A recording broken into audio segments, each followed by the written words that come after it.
Dr. Eric Kelly III and a host of phenomenal speakers from all around the globe for this 7-day virtual event that you don't want to miss. The mission of the Black Business Expo is to raise scholarship money from kids all the way from high school all the way from college. The Black Business Olympics is one of the largest Black business showcases in the world. It is an opportunity for businesses and companies to showcase their businesses globally. We are going to be giving away laptops up to $5,000 away to students. Again, I'm Olivia Appleberry, the founder of 2 Cents Finance and one of the speakers for the expo. I am so excited to see you there. For more info, go to www.blackbusinessexpousa.com or call 919-308-9090 and hope to see you there. I am Black Business. From the moment I wake until the time I sleep. Yes, I am Black Business. I am Black Business. Tell me, are you Black Business? I am Black Business. Do you support Black businesses? Listen, I support Black business because I am Black Business. Black Business Expo, one of the largest business showcases in the history of Black business in the world. The world! Sign up today at www.blackbusinessexpousa.com or call 919-308-9090. I am Black Business. I am Black Business. From the moment I wake until the time I sleep, I am Black Business. I am Black Business. Are you Black Business? I am Black Business. Do you support Black businesses? I support Black business because I am Black business. Black Business Expo, one of the largest business showcases in the history of Black America in North Carolina.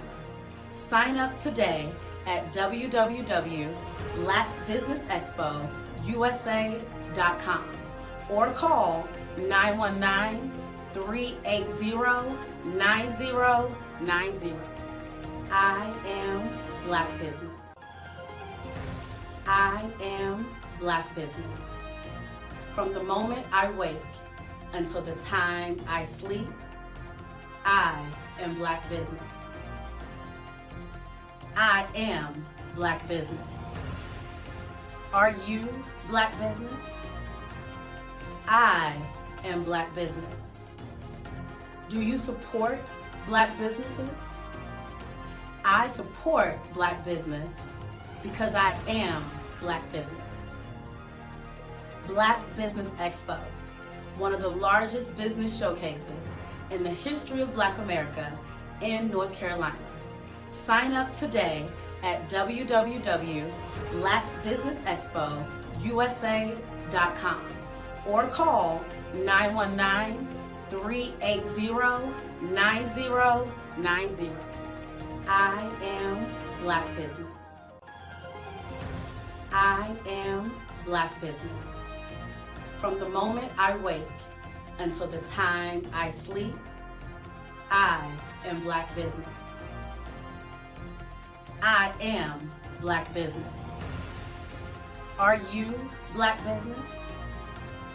I am Black Business. Do you support Black businesses? I support Black business because I am Black business. Black Business Expo, one of the largest business showcases in the history of Black America in North Carolina. Sign up today at www.blackbusinessexpousa.com or call 919-380-9090. I am Black Business. I am Black Business. Did you know women represent just 3% of Fortune 500 CEOs and less than 15% of corporate executives at top companies worldwide? Have you wondered what the secrets are to getting into the top ranks, whether in the private or public sector? Do you want to figure out how to stop being held back in your career or passed over for promotion? Then you're in the right place. Hi, I'm Dr. Madeline Ann Lewis, President and CEO of the Executive Women's Success Institute. I have decades of experience in the military, the federal government, and corporate America, and my mission is to help women succeed and tap into their full potential. I want to reach 1 million plus women around the world to become the leaders they are meant to be. So if you want to move into a management or executive level position, or maybe you are a female veteran transitioning out of the military into business entrepreneurship, then reach out to the Executive Women's Success Institute at 301-693-3284. Let us get you on the fast track to success.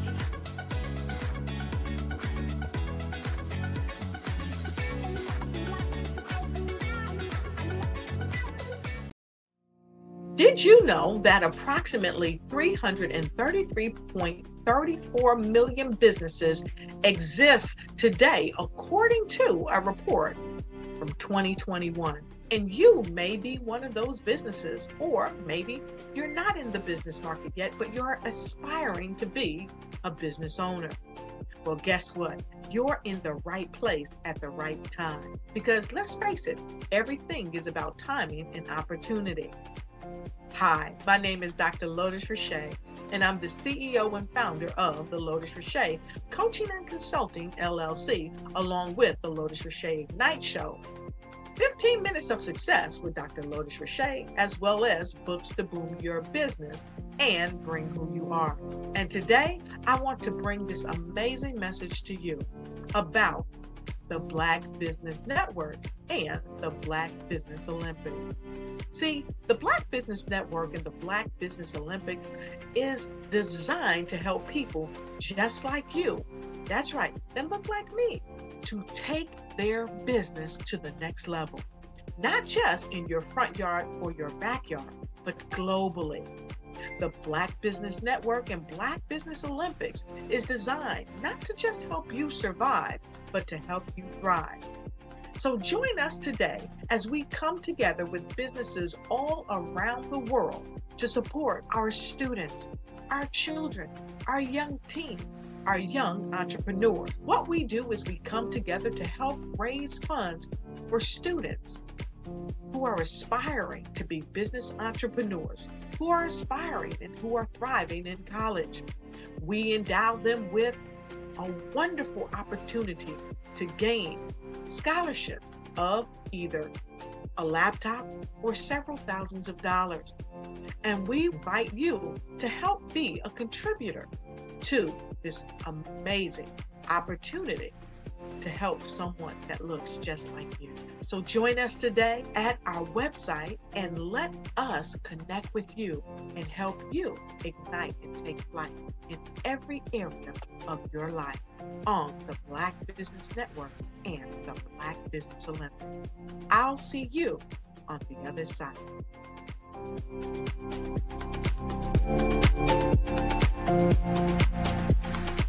I was born in a little village on the island of Haiti. Many deadly diseases pounded me.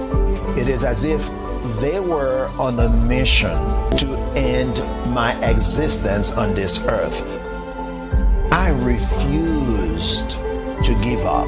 In 1983, I left Haiti and came to the United States of America. And I came with $5, 2 shirts. I didn't speak in English. I came to Atlanta. I got a job. I was a doorman. I was a doorman with a dream. What I used to come on stage. I'd rehearse this moment that I'm standing in front of you. That's the power of a dream. Maybe today is the day you begin acting as if you already have it. And then step out with full force Take a risk. No condition is permanent. Don't let your situation distract you. You are chosen. You are called. You are born for a purpose in this life.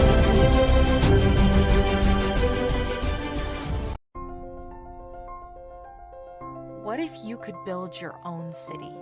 A place where every child can find nurturing people to help them achieve their full potential. A place where every adult can access job training support, where health education is abundant, where social justice ruled the land. A place without limitations. Welcome. You have arrived at STEM City USA. It is what every city should be. A safe and trusted community where you find people and resources to help you become everything you are and beyond. STEM City is unlike anything you have ever experienced. It is a digital twin of the world around you, only better. STEM City is about energy and soul renewal. It is more than a digital world. You can almost feel the power of live cultural events, music, and theater. STEM City promises a better future for children with caring mentors and hands-on activities with dedicated tutors to support our youth. STEM City is your passport to a healthy lifestyle with weekly events addressing our community's many issues. STEM City is your financial well-being with helpful information on wealth management, career advancement, job training, and so much more. STEM City is the community you deserve. It is the city where your dreams can come true. STEM City USA, a place in the sky that is accessible to all who reach for the stars.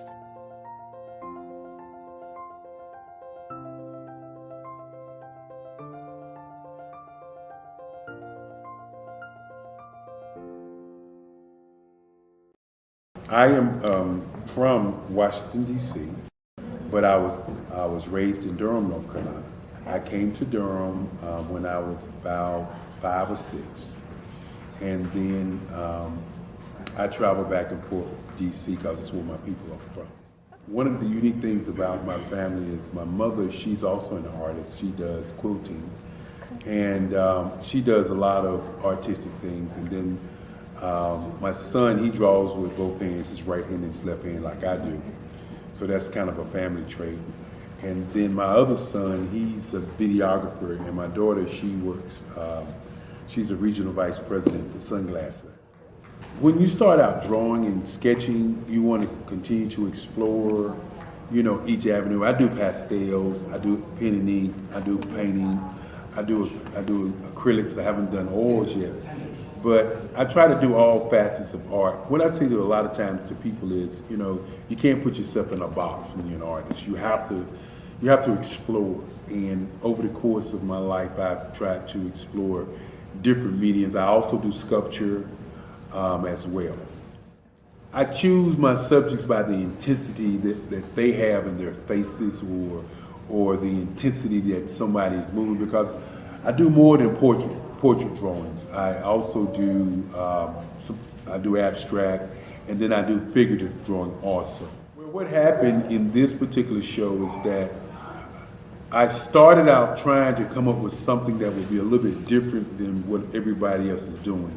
So I was working on a Barack Obama show, and they wanted me to do some paintings of Barack. And so what I did was, because of the deadlines, I kind of did it kind of fast.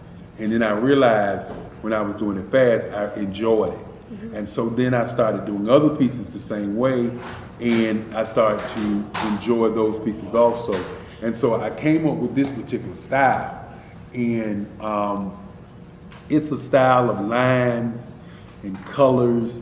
And what's interesting is that when I was in college, I did a show called Lines, Colors, and I talked about the boldness of the blacks, the hotness of the whites, and this is how this has come about, later on in my life. And the colors comes from A lot of the entertainers that I work with, where they wear different colors, they don't wear, your plain reds or your whites, they wear different colors. And so that's also another piece of what's giving me the colors. The subtitle of this show is Faces That Speak Life. That's real critical. Faces that speak life. Each one of these pieces is a life source and a life energy that's being put on display for people that are looking at them. I always say in terms of my art, it's not important that I draw them. It's important what you get out of what I draw. I don't try to just draw it because you like it. People wanted me to do prints. I didn't do prints. People asked me to do different people, but the people that I choose are people that make a difference in the lives of people in the world. So the human landscape idea was, again, as I say, the lines represent your emotions, it represents your ideas, and it represents your journey as a human being. And that's why you get the different pieces and the different looks. And as you notice, I try not to do one look that looks alike another look. And that's what's the most important part of this show. Hello, I am Dr. Eric Kelly III, the visionary strategist and founder of the Black Business Olympics. I invite you to showcase your Black-owned businesses on the Black Business Network global stage. The Black Business Olympics is a global Black Business Network platform that propels Black-owned businesses into the international spotlight. By showcasing your business on the Black Business Olympics platform, you can reach a worldwide audience of potential customers, partners, and investors.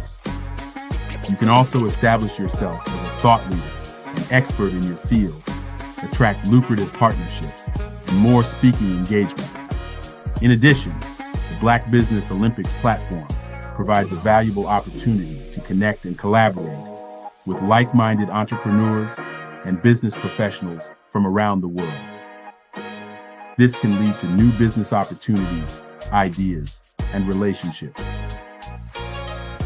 Finally, by sharing your story and expertise on the Black Business Olympics platform, you can inspire and empower others.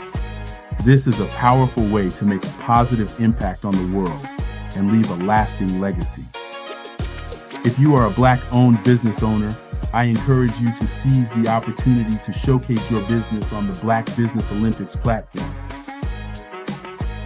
It is a once-in-a-lifetime opportunity to make an indelible mark on the world. Be one of the 1,000 visionary entrepreneurs who are changing students' lives, shaping industries, and leaving an unforgettable legacy for their families. Unleash your voice on our global stage and watch your business thrive. Black Business Olympics is one of the largest Black business showcases in the history of Black business in the world. Yes, the entire world. Just give me a call today at 919-308-9090.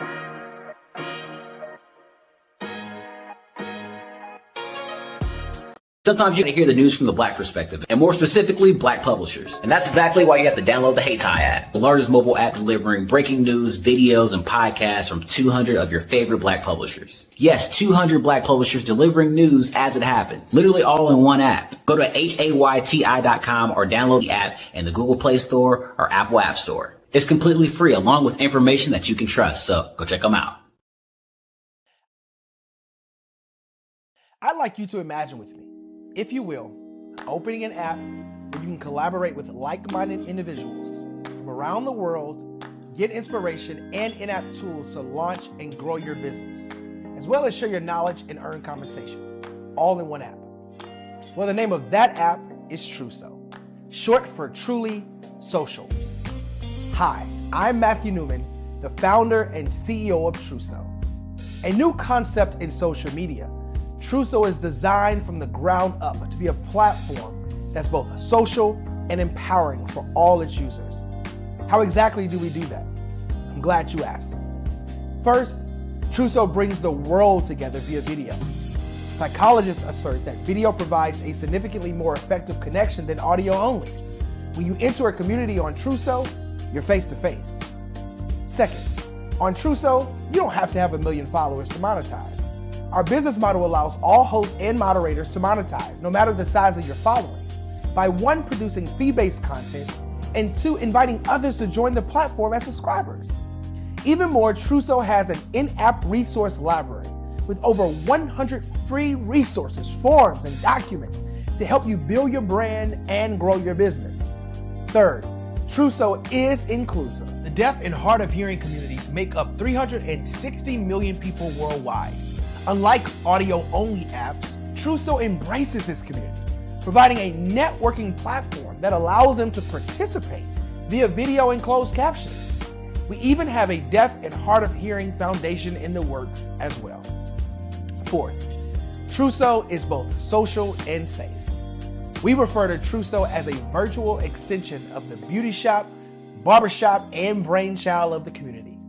A place where there's laughter, along with wisdom, growth-oriented conversation, and genuine connections in a safe space. Truso even has proprietary security to ensure we maintain a safe environment for everyone. Where are we at now? Truso is live, y'all. We've launched in beta, and we're acquiring users daily. We have an incredible development and marketing team, plus amazing celebrity influencers at the table, helping us spread the word around the globe, beginning within the African diaspora and beyond by creating a safe space for growth, connection, and collaboration. We're truly excited about Truso. We've created something special for which there is a global market. And we invite you to embark on this journey with us as a shareholder. The future for Truso is truly bright. Join us and let's go there together.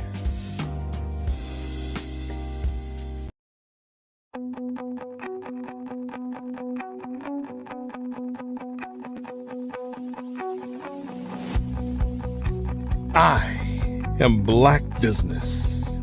From the moment I wake until the time I sleep. Yes, I am Black Business. I am Black Business. Tell me, are you Black Business? I am Black Business. Do you support Black businesses? Listen, I support Black business because I am Black Business. Black Business Expo, one of the largest business showcases in the history of Black business in the world. The world! Sign up today at www.blackbusinessexpousa.com or call 919-308-9090. I am Black Business.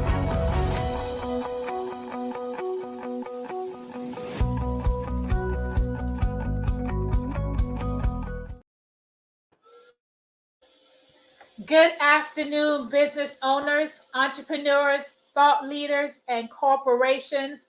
Welcome to the Black Business Network. My name is Melanie Warren with Westmo Enterprise. I am a business moderator for this afternoon on the Black Business Network. The Black Business Network is a 24-hour business showcase.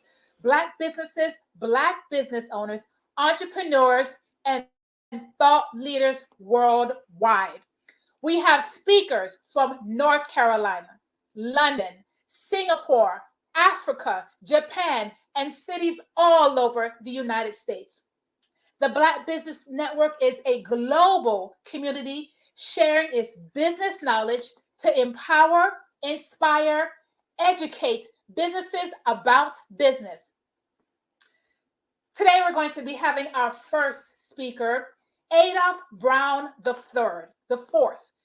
Currently, he holds the esteemed position of Deputy Chief of Staff in the President's Office at Virginia University, a role that underscores his commitment to advancing the realms of education. However, his journey to this pivotal position is marked by a wealth of experience and a profound dedication to shaping the future of higher education. In his previous role as the College Success and Alumni Engagement Director at Partnership of the Future, Adolph demonstrated unparalleled leadership and vision.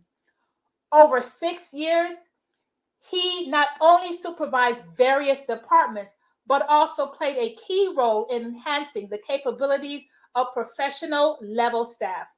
His impact was felt across nonprofits, where he oversaw daily data usage and student development, academic supports, business technology, and campus life.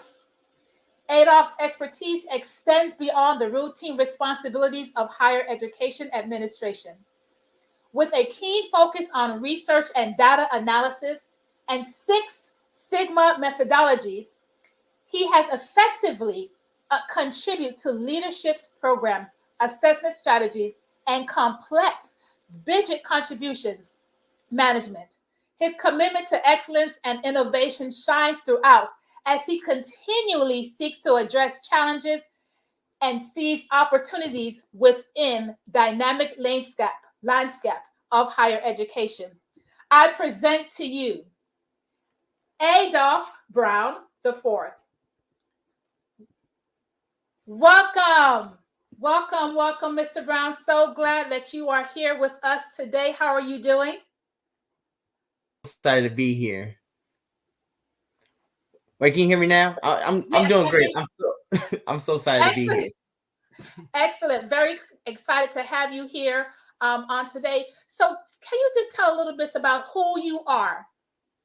So and here I'm not necessarily promoting a business that I created, but one of the best Black businesses, HBCUs. I'm promoting the work I'm doing at multiple HBCUs and initiatives, and want to talk to the entrepreneurs that might be watching that, you know, is doing a class or some sort that wants to be involved in this Black Business Network. Excellent, Overall, excellent. Oh, go ahead. I'm sorry. No, you're good. You're doing well. You're doing. So just tell me, what do you do? So I'm Deputy Chief of Staff at Virginia Union University. I teach economics at VCU, Virginia Commonwealth University in Richmond, as well as I teach at Everett Waters University, and that's HBCU in Florida. I teach online. I don't travel, but overall, I'm a HBCU advocate. I work on initiatives to get students in entrepreneurship. I work with different divisions to increase funding for HBCUs, as well as try to get more involvement as mentors or alumni to come to speak to HBCUs. So in a way, this is one of, you might not see higher education as a Black business, but we definitely use the small Black businesses networks in Richmond to help thrive and succeed. Oh, awesome. That is wonderful. So question, what motivated you to pursue higher education, and how has it shaped your career and your personal development? So originally, it's funny about it. I didn't even want to go to college in the first place in the beginning. I'm actually went to community college at first. Met someone, her name is Miss Pam, and pretty much got me into Virginia State University, HBCU, that's in Petersburg, Virginia. Originally, I saw higher ed as a way to propel yourself. Like, you go to 4 years, you get that job. That's what they tell you. But who I was my freshman year, that freshman year guy, as like, I'm just here, my parents told me to go to school. I'm going to school, but when I really look at it, the growth and development I did at that school, when I graduate my senior year, totally different person. Even the mindset of working there, I want to push people to like, hey, look, you can do so much more. You utilize the professors, the network that's around.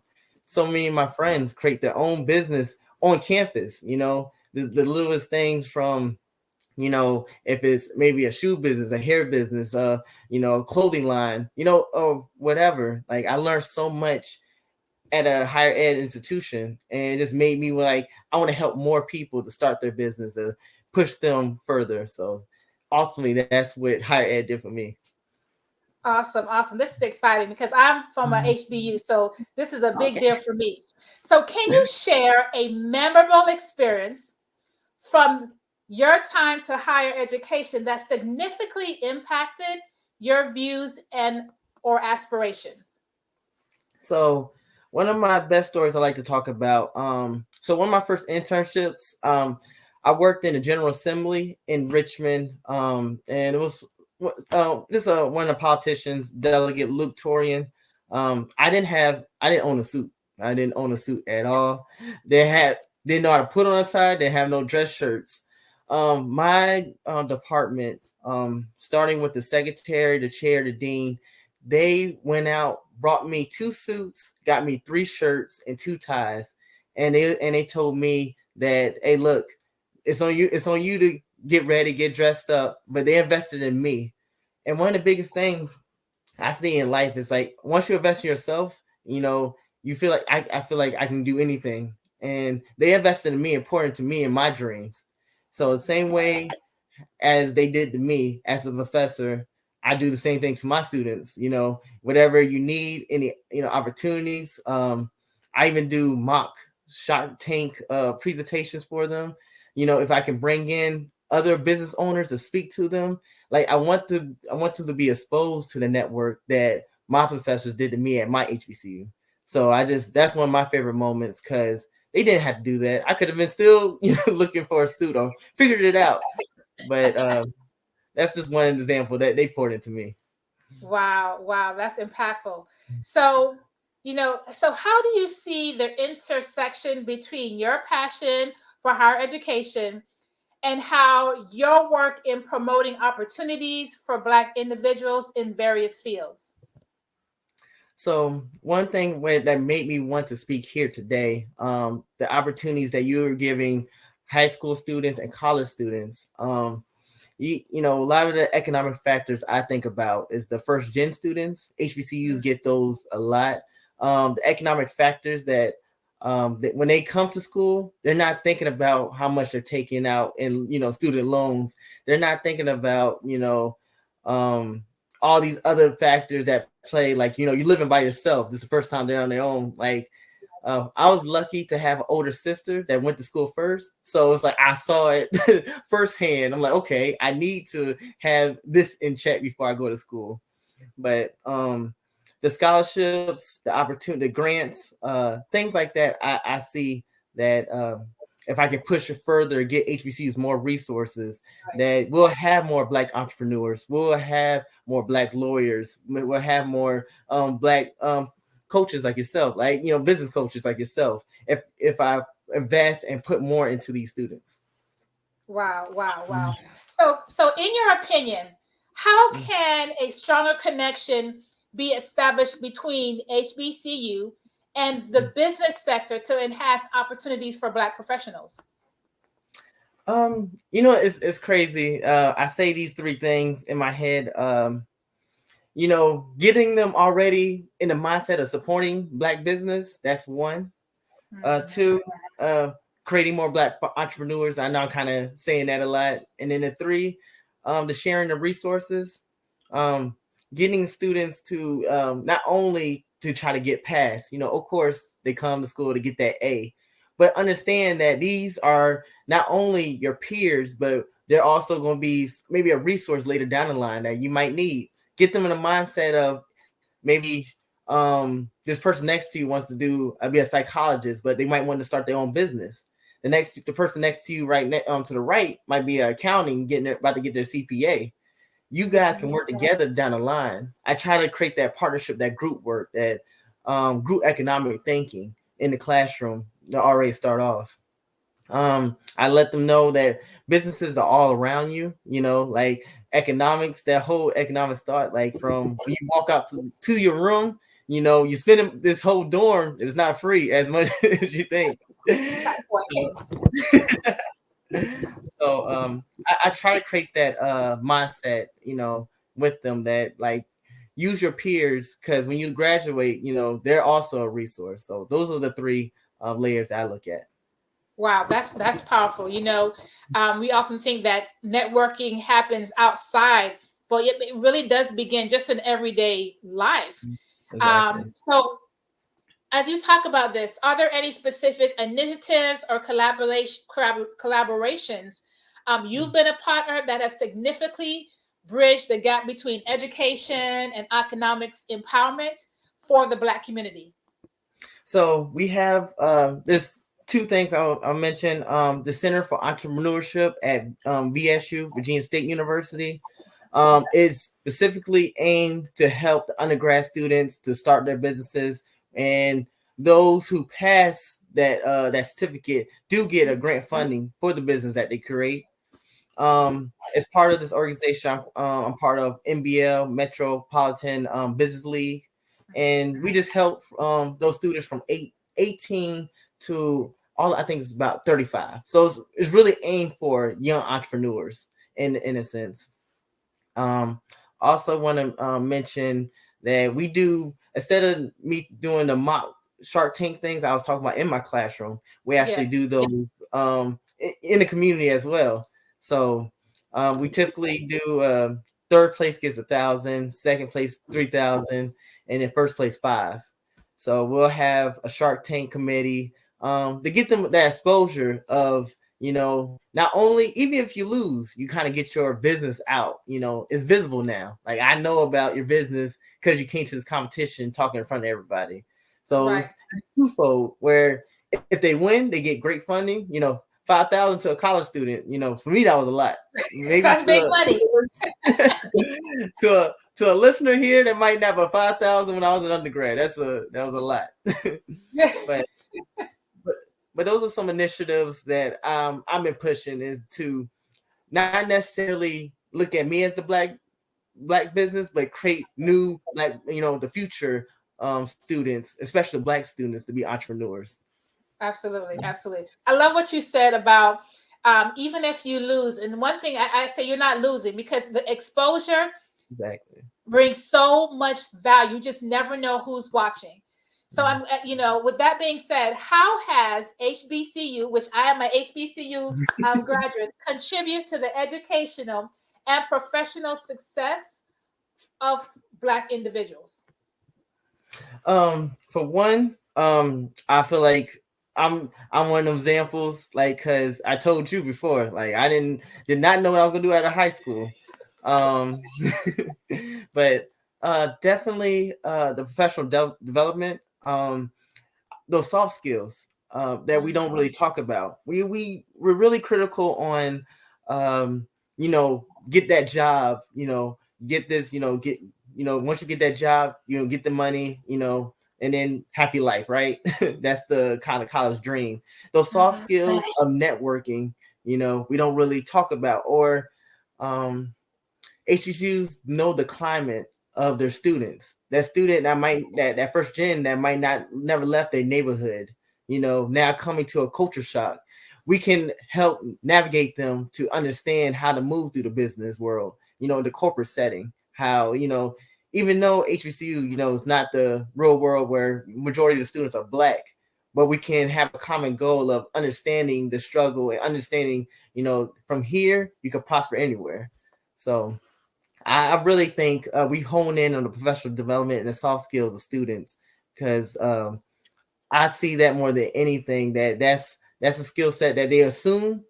Some other schools assume that these students already had that before coming, because maybe their parents or guardians had trained them or taught them that. But definitely those areas. And I'll say bringing alumni back. I love to have people that similar situations. I was just like you, and success stories. Now I own, maybe they, instead of working at that McDonald's, now they own a McDonald's in their area, So that full circle moment, and they could tell a student that I was just in their shoes, helps a lot, especially, be honest, when you're Black, a Black male talking to another Black male, or a Black woman talking to another Black woman, and they relate to those common situations. That point. I mean, I'm grooming my daughters now who are 9, 10, and 11 in entrepreneurship. So listening to you has just got me so fired up, especially HBCU. So with that being said, how have HBCUs contribute to well, let me say this. So what unique opportunities, right, and challenges do HBCU face in comparisons to other institutions of higher learning? Ooh, we just gonna be honest. We can money, the resources. Right. We have the quality professors. We have the quality. When you think about the athletes, like the money is the hardest part. If you want to have students, having quality infrastructure, let's say talk about the dorms. Of course, when you think about HBCUs and then you compare a Howard to a Harvard, infrastructure is totally different. Money's different. And definitely we can get into the conversation with private HBCUs versus public HBCUs. It gets tougher to those private HBCUs are the ones that typically close because they don't have enough resources. They're not getting money from the state. And then, going from the COVID situation, it made it even tougher for certain schools, to do recruitment because that whole year in itself kind of, messed up with retention and strategies where a lot of students, don't have the capability to learn virtually. So we didn't have the virtual tools, already set. So we was already behind teaching virtually. We was in-person infrastructure. So the switch virtually, was very difficult and tough. But a lot of it, if we had the resources, the money, and tools to push into these initiatives that I talk about, we can probably get more students, more spotlight on those schools, and ultimately, what I want to have more Black business entrepreneurs. Wow. You said something powerful. Alumni plays a big role in helping the infrastructures of the HBCU. So with that being said, from your perspective, what role do alumni play in supporting and giving back to HBCUs, and how can those networks be strengthened? Multiple ways. I know I mentioned about just speaking from your personal experience, but also donating. I'm an alumni that donates, alumni that shows up. Sometimes if you don't have the resources, your time is just as important. Time is money. So even being present in the moment, if it's homecoming event, even with someone else that has a Black business, showing up to, for them, supporting them, all it takes is sharing their flyers sometimes. Sharing their flyers, sharing on Instagram, Facebook, sharing, highlighting an event from an HBCU. You have, just like I have followers, you have followers. That exposure could reach another possible student or someone that might have dropped out or stopped out, So, social media is another one. And I also want to say mentorship, granted, I might not have family structure that, knew about, the college experience. Like I said, I used my sister, but I had male mentors throughout my journey that kind of helped me like, hey, you might want to go get your master's, or you might want to get your doctorate, or you might need to do these couple internships, then go for the job, or things like that. Or, you have those people that might put you in place. You might have a skill set and they're like, hey, I know a perfect internship for you. I know a friend that can do that. So it might not just be just money, just the, your resources, as in, the people, and then the sharing, the business or the school. Wow. And that just goes back to as you were sharing before, the networking, how important that is outside of just in the classroom and outside of what it does. So are there any success stories or innovative initiatives, approaches within Black businesses sector that you found particularly inspiring? So yes, and this is data now. it's not a big group. I got 10 students, since from COVID, have started Black businesses from Virginia Union University and doing really well. And I love the concepts of how students are so creative now, using social media like TikTok, and they can use funny videos, but it gets exposure, gets all these views and likes, and it blows up and goes everywhere. And now this person owns a huge store in Richmond, Virginia. That's not only exposure for them, that student's making money, but it's exposure because they're a alumni of Virginia Union University. So I always look at the success stories is when once you get to that, that place, you can say like, I am Black business. I am alumni from this university. So we can actually say we're pushing, these Black entrepreneurs in these sectors.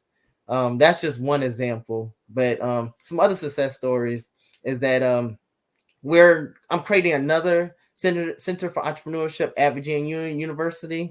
That's still in progress. It's not as solid as I have it at Virginia State University, but it's still something that's being built.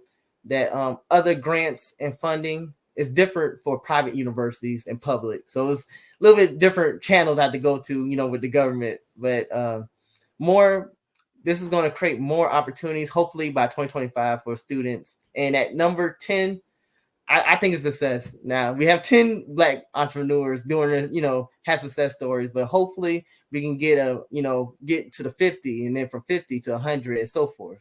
So by 2025, I'm hoping that number grows a lot as we invest into those students and their business. So the grant money that we hope to get is the best for the students, so they can create their business, create their ideas, and even if they don't, they can at least have an idea of how to make a business plan, how to make an LLC. Okay.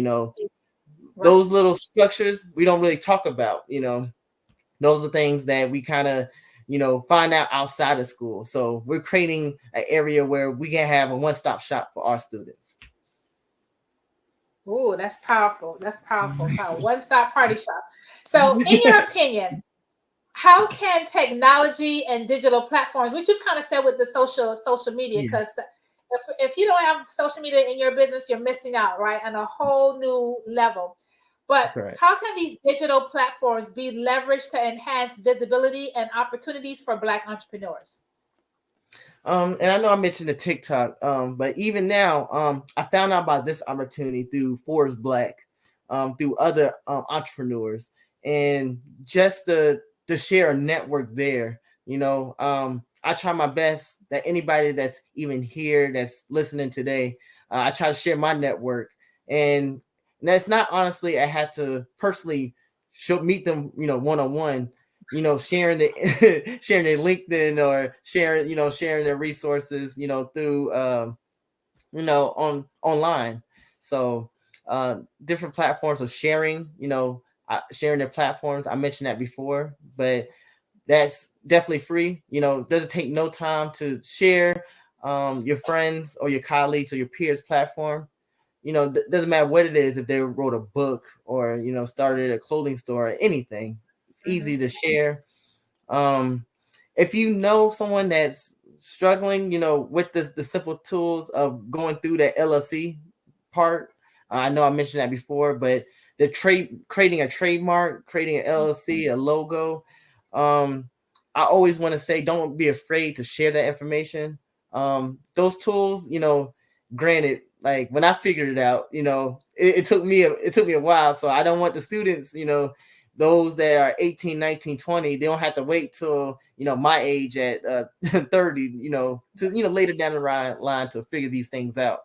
So any information I know that I figured out maybe when I was younger, around, 24, 23 and so forth, I want them to know sooner, quicker, so they can be ahead of the game, ahead of me by that time. So technology helps that, where you can share that information online. I can post it. Someone might be resonating with that. Someone that might, be resonating with this video with me.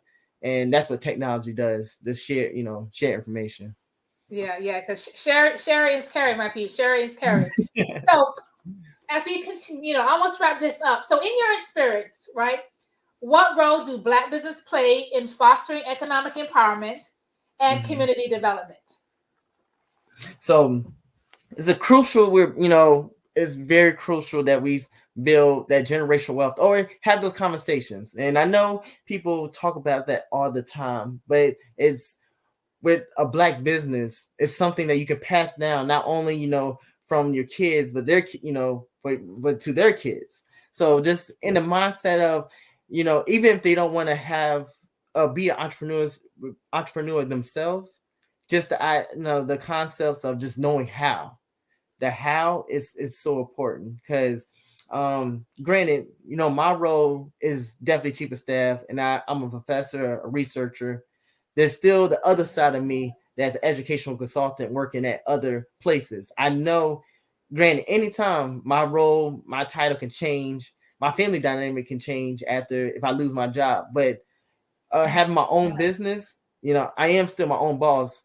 It's a lot of work. Now, granted, most people don't talk about, I got the 9 to 5, but have your own business, that's 24 hours. that's you on all day. They don't talk about that. Right. It's a whole nother level. But I just think the conversations is understanding how much the development of of not only yourself but your family that you're doing by just having these conversations. And I think we're doing a better job at it, as more as I saw these videos today, as people talking about their success stories, their journeys. They're breaking down barriers for their family. Generational wealth is going to be created, not only for me but for everybody, the way we keep pushing out these stories on the Black Business Network. So granted, that's where I look at economic empowerment in the role of Black business. Wow, Mr. Brown, thank you. You know what? Thank you so much for your time. And I just want to ask you, what is a preferred way that people can get connected with you, such as website, social media, whatever? What's your preferred way? So you can definitely look up LinkedIn. There's not that many Black Adolphs out there. So you type in Adolph Brown, you'll definitely on LinkedIn, you'll find me. Definitely on Instagram and Facebook the same way. You just type in, it's on Instagram, it's AYE_DOLPH. And Facebook, you just type in Adolph Brown. But I'm free to talk to anyone, any resources, anything I have is mine to share to everyone. I'm here to help. As these commercials said, I am Black business. I feel that we all are. And as much as I'm here, not only do I might not have a Black business, but I want to help so many other people to help start theirs. So I just want to end off on that note. Wow. I'm glad you shared that. Listen, once again, just the mere fact that you're sharing and just empowering the students and whomever you interacted to get to the next level of not being afraid to start that business is powerful, right? The information is out there, but we think that it's not accessible to us because of the unknown, or as you said, not having the ability of going to college and now being the first, and then here you have it. So genius is coming, and genius is coming, and so we'll see you on the other side. Once again, thank you so much for taking the time to be on this show, and we can't wait to have you again as you continue to empower others to be Black businesses as well. Thank you so much, and again, it was a pleasure. I'm looking forward to see all the other speakers and hear their chats. But thank you. Excellent. The Black Business Expo's mission is to raise funds for high school seniors, going to college, or K-12 entrepreneurs. This expo is a fundraiser for students. You may go to www.blackbusinessexpousa.com to donate to scholarship funds, or use the Cash App, which is $BBXUSA. You should see that on the screen. Our goal is to give laptops and up to $5,000 to 10 students. Students can register online at www.blackbusinessexpo.com. Every dollar counts. So we want to remind you, right, to donate to the scholarship. First, we want to thank our Business Expo USA sponsors, NC 100, Moody Capital Partners, Suede Soul, Lotus Ritchie Coaching and Training, Carolina, Virginia Minority Supplier Development Council, Step Management, Barbara H. Smith, LLC, Margie McLean Foundation, Incorporated, Genius is Coming, Earth Essentials, Baleen Shani Global, Executive Woman Success Institute, The Quality Coaching Company, Superwoman Business Company, Superwoman Business Services, Creative Force Studios, Lee Entertainment, Artistic Art Design, Black Business Expo USA. Genius is coming, and I'll see you on the other side. Over the past few years, we've seen the growth of existing and new initiatives focused on financial inclusion, building global networks, and reducing the wealth gap in response to the idea there's not enough seats at the table. Whether their outcomes are to increase the representation of Black executives on corporate boards, ensure an inclusive global economy, or to create new U.S. African commercial pathways, the strategies are often carried out by separate programs. The question is, should they be? With the continent of Africa being home to more than half of the world's fastest growing economies, the youngest workforce, over 400 companies generating more than $1 billion annually, 700 generating more than $500 million annually that are poised for growth, and being the destination of nearly $5 billion in venture capital in 2021. Diversifying U.S. and Africa commercial engagement by building bridges between African businesses and their U.S. diaspora should begin being seen as mutually beneficial. From helping to reduce Africa's enormous capital gap to catalyzing two-way trade opportunities, the COVID-19 global pandemic hopefully has taught us that global challenges and opportunities are more interconnected than we thought. During the pandemic, African companies like Unicorn Flutterwave, insurance provider Reliance Health, ride-hailing app Yasir, and 54Gene, the continent's first bank of DNA on people of African descent, proved that when African companies have access to networks, capital, and information, they grow big, grow fast, and create solutions that are valuable to the world. This is why Be Direct was created. We are the first U.S.-based but African-centric board preparedness and board search company designed to connect U.S. Black talent and corporations to African businesses. Unique and fundamental to Be Direct's success is our process of helping board candidates adapt their experience and networks to an African context before they're connected to high-growth companies that are looking to locally and globally scale. From our focus groups with African business execs and government leaders, we don't ignore the sentiment that business is easy, but people are hard. Having a pool of board candidates with hard-to-access networks and extensive experience across the business life cycle, including successfully raising capital, is table stakes for an initiative like this. So yes, we have that. But corporate or entrepreneurial success in the U.S. does not guarantee success in Africa. Developed alongside industry partners on the continent, our training program, Be Direct Prep, is designed to transpose their experience to create cultural comfort, understanding, and a commitment to helping businesses in Africa scale. Our board governance sessions are African continental and country specific, integrated with cultural awareness and dexterity training, masterclasses led by African industry execs, and mentoring and coaching from African continental-based facilitators. But even more unique to Be Direct Prep, we cap off our training program with an immersion trip to help candidates that have not been to Africa before see and feel Africa's complexity and opportunity from African soil. We all know traditional network-based board placement has historically left a lot of us out of ever really being in the paid board pipeline. Our strategy supports the work of many great organizations that are successfully filling seats at U.S. board tables by creating more tables for those that are still left on the sideline. It's time to start seeing the role and value of U.S. Black talent and businesses on the continent of Africa differently. Old perceptions and habits limit economic inclusion. Let's transition Black talent and the African businesses they will support from the periphery of the global economy to its core. Living in a global lockdown, we all know now how fast local and global economies can change, and see the value of having businesses that hire, strengthen local value chains, and even grow globally. Status quo in any form holds back progress. We must democratize U.S.-Africa commercial engagement by socially and economically connecting cultures that have long been disconnected. It's time for Africa's U.S. diaspora to redefine their global value by helping African businesses scale continentally and globally.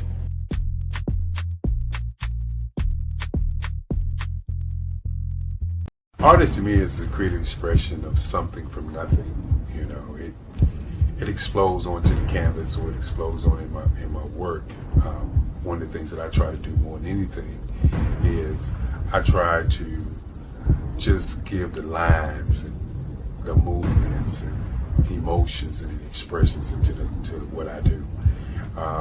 Art really means to me a chance to express how I feel deep down inside. Most of my art begins as a thought that I might have, you know, whether it's sports, whether it's history, whether it's a woman or a man. It pretty much starts as an idea of thought before I get into the actual image of what I'm going to draw. I do a lot of historical pieces. I was a history minor in college, and I love to do history pieces. And a lot of times I'm thinking about history, and then I try to make that history impact you as you look at it. That's one of the reasons I do pictures so large. People ask me, why do I do pictures so big? And I tell them, I want the piece to impact them as they're looking at it, to kind of dominate them, dominate their space. And most of my pieces I try to do off page. I don't try to do anything that's going to be in those four corners or in a square. And I want your imagination to be a part of the piece that you're looking at.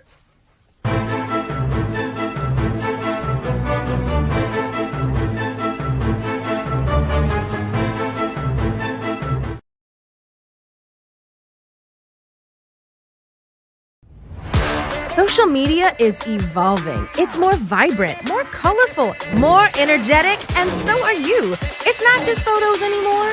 It's video, it's audio, it's subscriptions. And now there's Fanbase, a new monetized social network. Fanbase delivers the complete native app experience with full content monetization for every user. No algorithms that shadow ban your engagement or growth, and no ads. Follow anyone for free and subscribe directly to your favorite creators for $4.99 a month. Plus, show some love by tipping on any post. Also, make a Fanbase page and monetize your content the same way. Finally, connect with your followers by posting the amazing content you already create. And now, get paid for it. It's time to energize and monetize, because everyone's a fan of something and everyone has a fan base.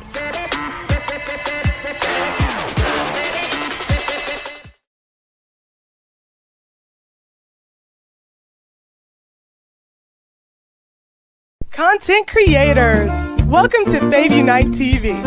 Hey, are you struggling with having your content stand out from the crowd?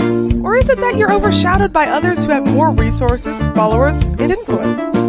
The good news is wherever we are, you are too. We help you grow your online presence and optimize your visibility, which gets you closer to your audience so you can build trust and loyalty. By using the power of our network, we help you build yours. Fave Unite is a powerful tool to connect you with your friends, followers, and fans. And when fans rule, everyone wins. Join us. Fave stands for Fans, Artists, and Venues. Submit your content today.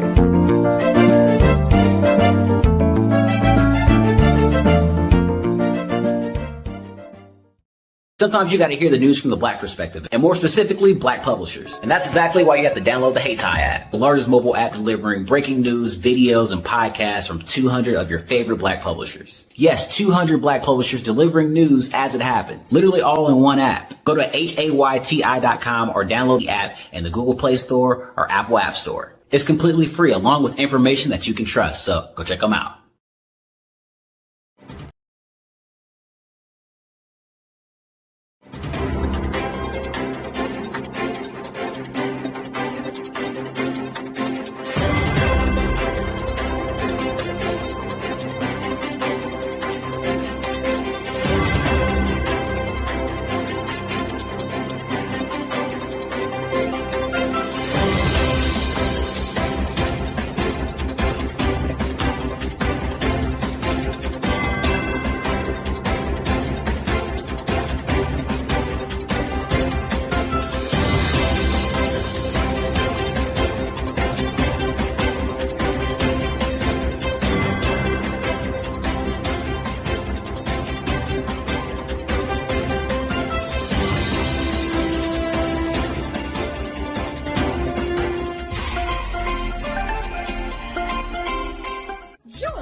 Dr. Eric Kelly III and a host of phenomenal speakers from all around the globe for this 7-day virtual event that you don't want to miss. The mission of the Black Business Expo is to raise scholarship money from kids all the way from high school, all the way from college. The Black Business Olympics is one of the largest Black business showcases in the world. It is an opportunity for businesses and companies to showcase their businesses globally. We are going to be giving away laptops up to $5,000 away to students.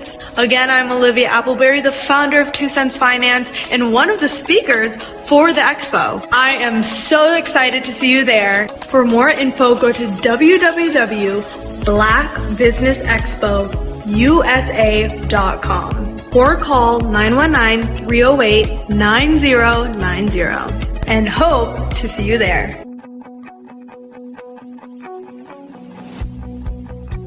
I am Black Business. From the moment I wake until the time I sleep. Yes, I am Black Business. I am Black Business. Tell me, are you Black Business? I am Black Business. Do you support Black businesses? Listen, I support Black business because I am Black Business. Black Business Expo, one of the largest business showcases in the history of Black business in the world. The world! Sign up today at www.blackbusinessexpousa.com or call 919-308-9090. I am Black Business. I am Black Business. From the moment I wake until the time I sleep, I am Black Business. I am Black Business. Are you Black Business? I am Black Business. Do you support Black businesses? I support Black business because I am Black Business.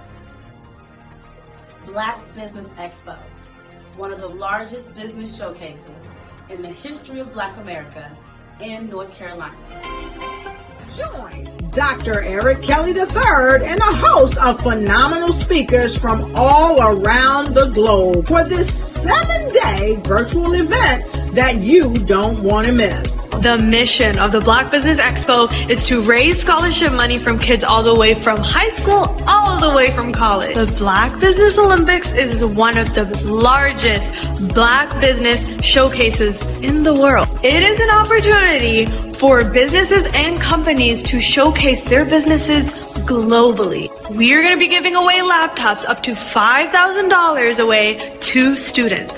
Again, I'm Olivia Appleberry, the founder of 2 Cents Finance and one of the speakers for the expo. I am so excited to see you there. For more info, go to www.blackbusinessexpousa.com or call 919-308-9090 and hope to see you there. I am Black Business. From the moment I wake until the time I sleep. Yes, I am Black Business. I am Black Business. Tell me, are you Black Business? I am Black Business. Do you support Black businesses? Listen, I support Black business because I am Black Business. Black Business Expo, one of the largest business showcases in the history of Black business in the world.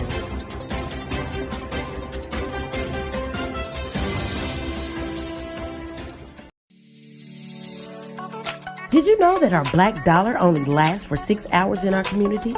Yet other communities, their dollars last for 19 to 30 days. The Black Wall Street Nation. Black Wall Street Nation. Yes, that's why we created the Black Wall Street Nation. Black Wall Street Nation is a centralized directory available to all Black businesses across the world. It was created for businesses like you the ones that want to start, and the ones who have a dream that have already started, such as businesses like Drop in a Bucket Productions, Valito Foods, Sugar Tea Branding Firm, All the Dazzle, Bun Cakeaholic, Miss Riot, and you. We'll have marketing, seminars, and some funding coming soon just for you. So, we want you to come and join www.blackwallstreetnation.com. See you there.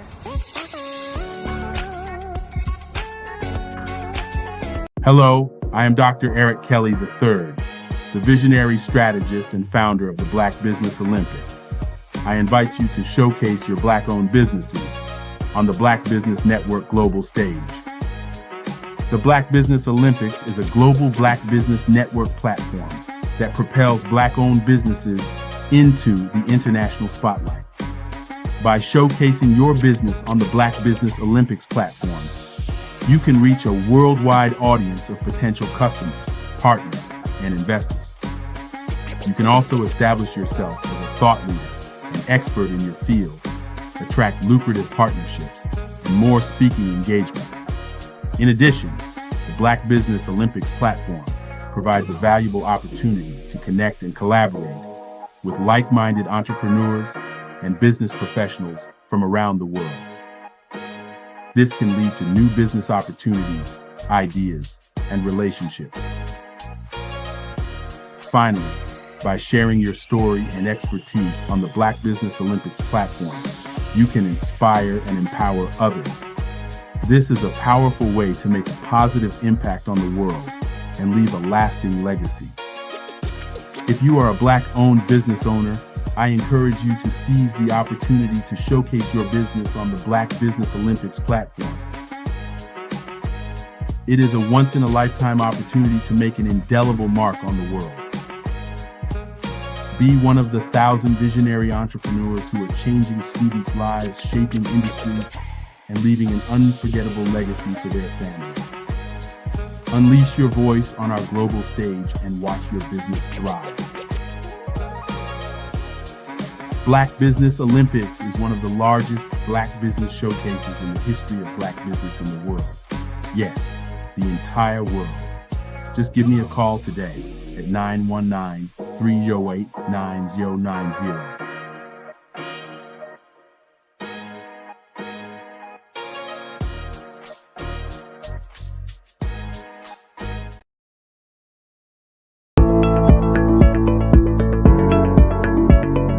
Prepare for what's coming and dominate in economic winter. Stand strong and thrive by showcasing your great products and services globally through the Black Business Network and Black Business Olympics. The Black Business Network has showcased over 2,000 companies with over $7 billion in sales each year. Over 10 million attendees have viewed the rebroadcast each month. Through the Black Business Olympics, unique styles of business training and mentoring are turning students into business owners and entrepreneurial warriors who will dominate in any economy.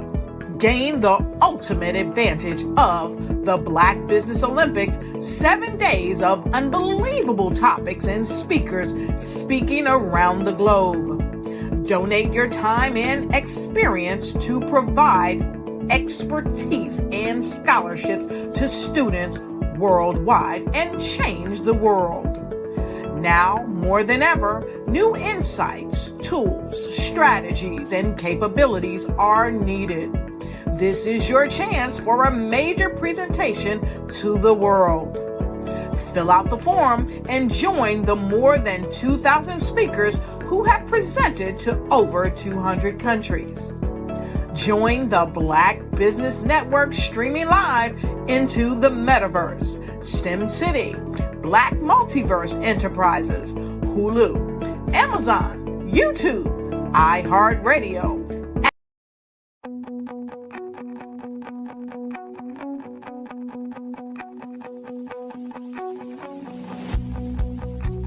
I am Black business. From the moment I wake until the time I sleep. Yes, I am Black business. I am Black business. Tell me, are you Black business? I am Black business. Do you support Black businesses? Listen, I support Black business because I am Black business. Black Business Expo, one of the largest business showcases in the history of Black business in the world. The world! Sign up today at www.blackbusinessexpousa.com or call 919-308-9090. I am Black business.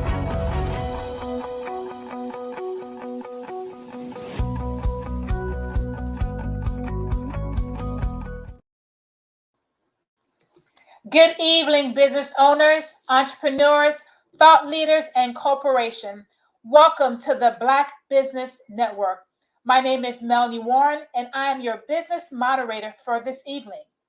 On the Black Business Network, the Black Business Network is a 24-hour business network showcasing Black businesses, business owners, entrepreneurs, and thought leaders worldwide. We have speakers from North Carolina, London, Africa, Singapore, Japan, and cities all over the United States. The Black Business Network is a global community sharing its business knowledge to empower, inspire, and educate businesses about business. Our next speaker will be having Miss Jessica Williams.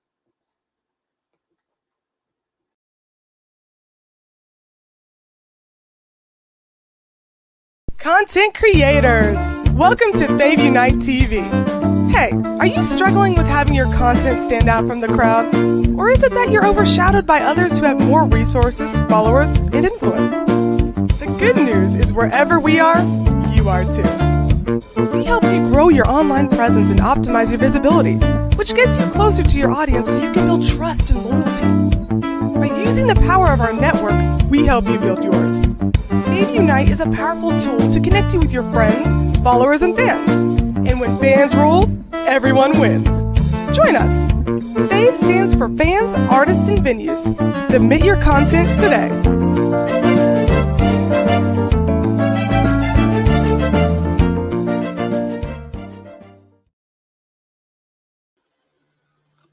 Our next speaker is Bakeka Blackburn, born Gretchen Elizabeth. She changed her name to Bakeka Borsadi when she was 6 years old with her parents' blessing. Bakeka's travels have taken her around the globe, supporting organizations such as the Light Center in collaboration with the Naval Center in Cape Town, South Africa, and Kansas City Global Gospel Music Ambassador. For UCASCO Cities of Music to San Cristobal, Las Caspel Music Ambassador. Caspel, the most influential woman, class of 2013. Bakeka Blackmore is one of Kansas City's premier R&B and jazz vocalist. Bakeka is the CFO of FAV Unite TV and serves as board treasurer of Creative City, Kansas City, Incorporated. She is a award-winning singer, songwriter, and motivational speaker, and PlantNet marketing representative. Her passion for empowering people transcends to all platforms in television and media, music, speaking, business, entrepreneurship, and travel. Bakeka's style music focuses on inspirational and motivational lyric content. Her public speaking is designed to empower. Travel Bakeka style focus on economic empowerment, cast rough relationships, marketing, and travel experience for professional groups, conferences, and retreats. Bakeka helps people access entrepreneurship through leverage income. Bakeka's travels have taken her around the globe, supporting organizations as the Light Center in collaboration with the Violence Center in Cape Town, South Africa. I present to you Miss Bokika Blackburn, where genius is common, and I'll see you on the other side.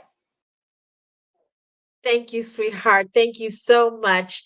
And I am so grateful for Black Business Network. It is an amazing contribution to Black economy, to Black content creators, to Black business ownership, and I'm very thankful to be here today. So, I've been here a couple of times, and it's such an amazing network that, when you have the opportunity to present multiple times, you really get a feel for your audience. And I know that there's people that have been on Black Business Network for quite a while, and they are creating communities. And I would love to do that with Black Business Network and on the Black Business Olympics. So, yes, my name is Bukeka Blakemore. I am the CEO of Fave Unite TV. Fave stands for Fans, Artists, and Venues. And we are a streaming platform as well as a community of individuals that are supportive of fans that support the artist and the venues that connect them all. So that's what we're about in many ways, the very, very short story. But there is a long story. And I thought I would just kind of share it with you this evening because I believe that we have to be authentic in our business ownership, especially because we are helping others to be successful in business. I look at all of the people that have supported or that are in support of Black Business Network and getting that technology out to students around the world. That's so very important. And there are just a plethora of amazing companies that are doing the work of getting the word out about Black business, Black enterprise, Black e-commerce, Black monetization, Black economics. All of those things are present right here. So with Fave Unite TV, we are a streaming platform. We're a streaming platform that allows content creators that we fall right into that Black, Indigenous, people of color, BIPOC, as we understand it to be in the social media hashtag world. That's where our content lies. And so, one could say that that there is a growing market here, and that is really true, and that is really beautiful as well. Because when you think about all of the media devices, all of the people that are using media devices, all the people that are seeing images, broadcast, streamed, presented in a way that allows for the imagination to really connect with it, want to engage with it or not. And there's a lot to be said in terms of that entire global marketplace. And so where are we in the Black community? Well, we're here. We're here at Black Business Network. We're here at Fave Unite TV. And so the message that I would like to just convey from the standpoint of being the CEO of this network is there are ways to engage with us that are very important.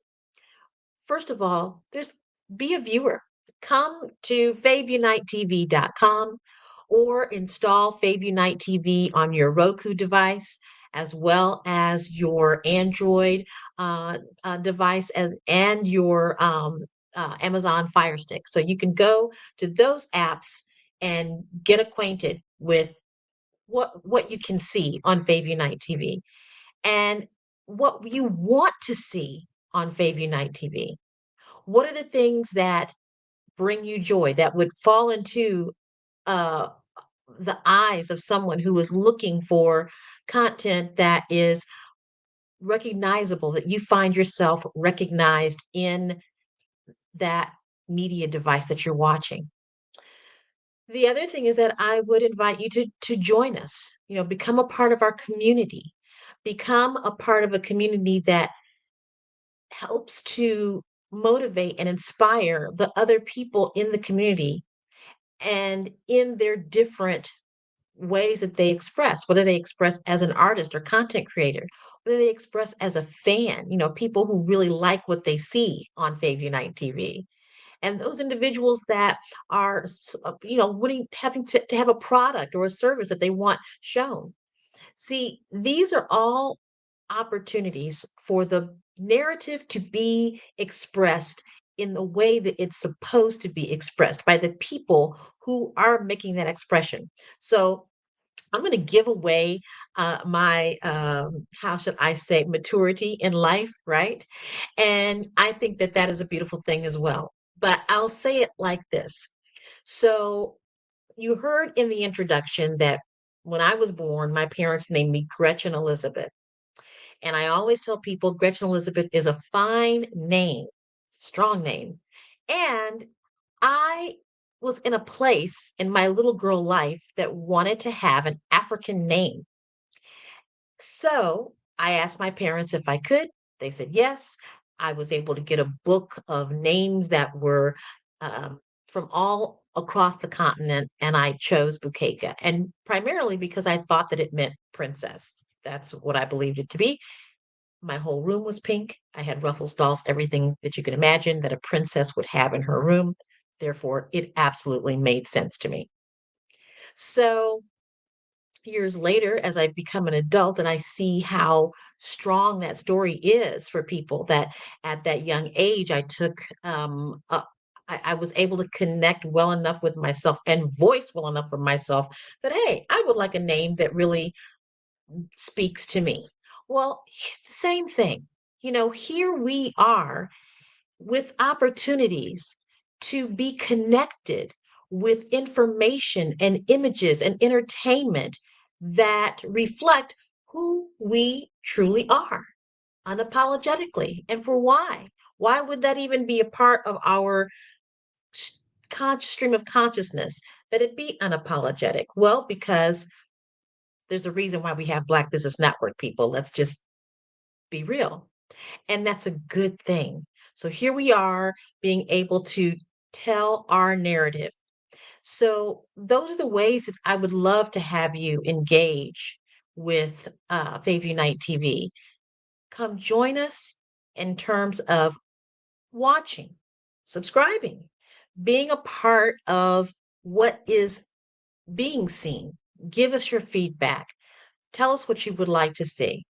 Tell us how you would like to engage with what you're seeing from the join us perspective, that community aspect, that make sure that we're always connecting with the people that are wanting and needing and requesting to have content that reflects who they are in a myriad of ways.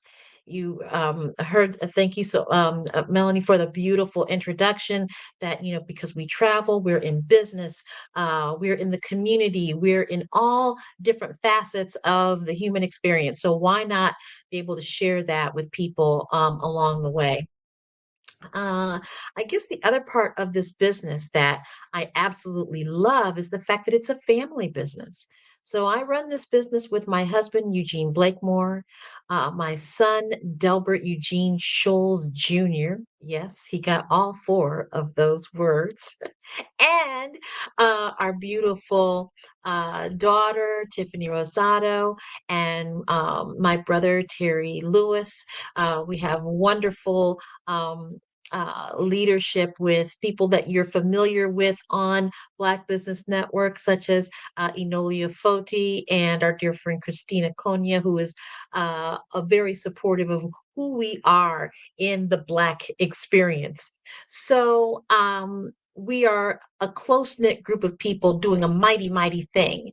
And I think that's one thing that I appreciate from what my husband, when we have those conversations about this business, what is it that we are wanting to accomplish? And one of the things that we say, because we are the sons and daughters of the people that really started to give us a voice of being who we are in this scheme of the American economic landscape, right? So this is why, I love this business because I'm with my family as well. And my husband is very vocal about the fact that we must come together. That is why I am so appreciative of Dr.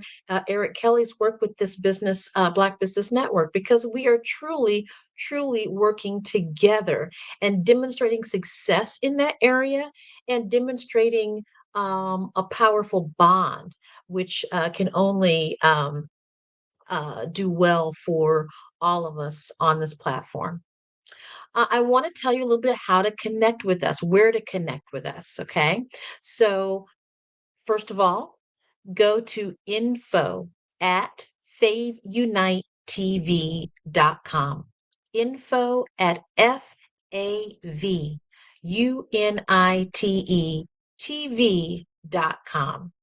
That is our general email. We would love to have you go to that email, ask questions, let us know who you are, let us know that you're watching and that you have interest in what you can see and what you can do with Fave Unite TV as an artist, as a content creator, as a business owner, an inventor, or whatever the case may be.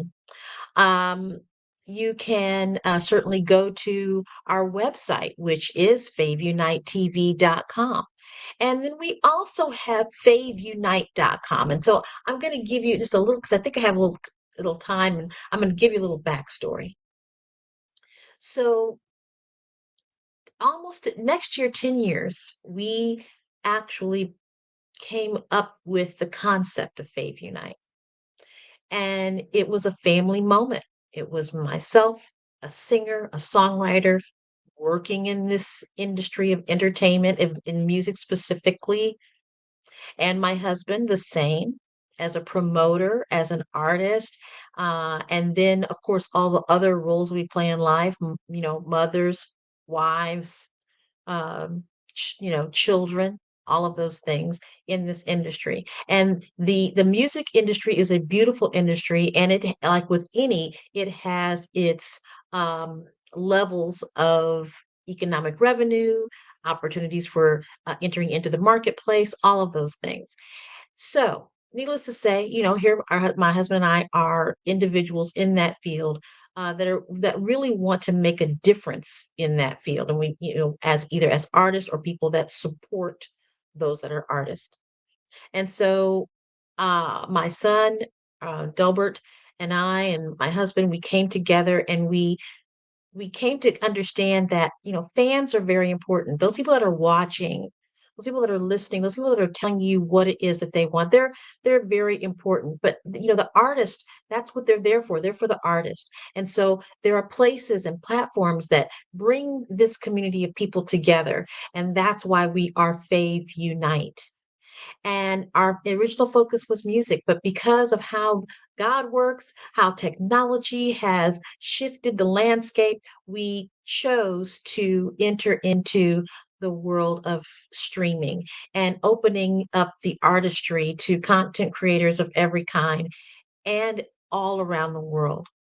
So, one thing I would say, just from an inspirational note for those who are entering into business or who are looking for some type of nugget, stick with it. Stick to itiveness is a wonderful quality to embody, because you just don't know when things are going to shift, why, and how your brand or product really fits in at the right and perfect time. And I believe that is where we are today. We are Fave Unite TV. We are a streaming platform on Roku, Android, Amazon TV, and we are on faveunite.com. We have all social media platforms that you can imagine, and working to make sure that wherever you are content creators, so are we, and we have a relationship that makes it fun to interact with people in all different kinds of things. So thank you, thank you, thank you, thank you so, so much. I love Black Business Network. I love you, Melanie. You're amazing. And that smile is So shiny, I gotta wear shades. What was that song? My future's so bright, your smile's so bright, I gotta wear shades, darling. Thank you so much, Ms. Blackthorn. Thank you for your time. How can people get connected with you? Just info at favunitetv.com. info at favunitetv.com. Excellent. Thank you. Genius is coming, and I'll see you on the other side.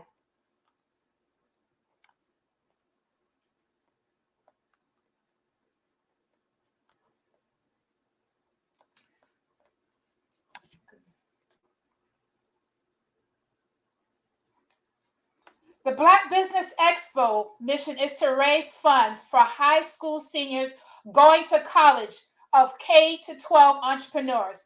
This expo is a fundraiser for students. You may go to www.Black Business Expo USA to donate to the scholarship fund or use the Cash App. The Black Business Expo is changing my life. This year, they are giving away laptops and even $5,000 in cash to students just like me. I'm Alexis, and I want to go to college to fulfill my dream of becoming an entrepreneur. Help the Black Business Expo going to www.blackbusinessexpousa.com and also becoming a vendor, a sponsor, or donating. Art to me is a creative expression of something from nothing. You know, it explodes onto the canvas, or it explodes on in my work. One of the things that I try to do more than anything is I try to just give the lines and the movements and emotions and expressions into what I do. Art really means to me a chance to express how I feel deep down inside.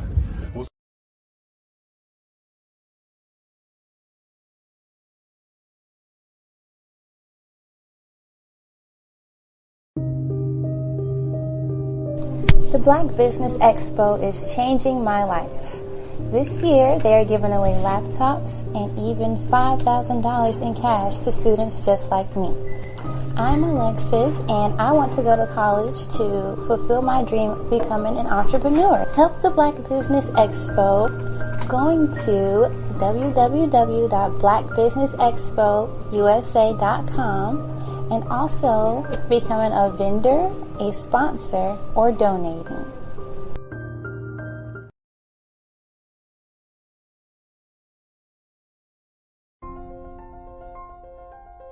What if you could build your own city?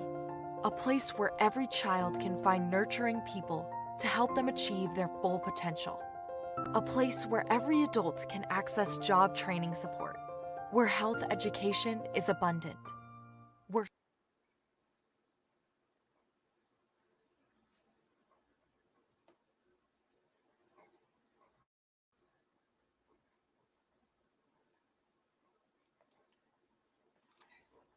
Our next speaker is Jessica Williams, licensed financial professional. Ms. Williams is an integral and efficient connector who is known as a wealth strategist. As a woman working in a male-dominated industry, she is the merchant-manure who takes her role influencing high-identity individuals to secure their future. Her opinions serve high value where people trust and respect her judgment.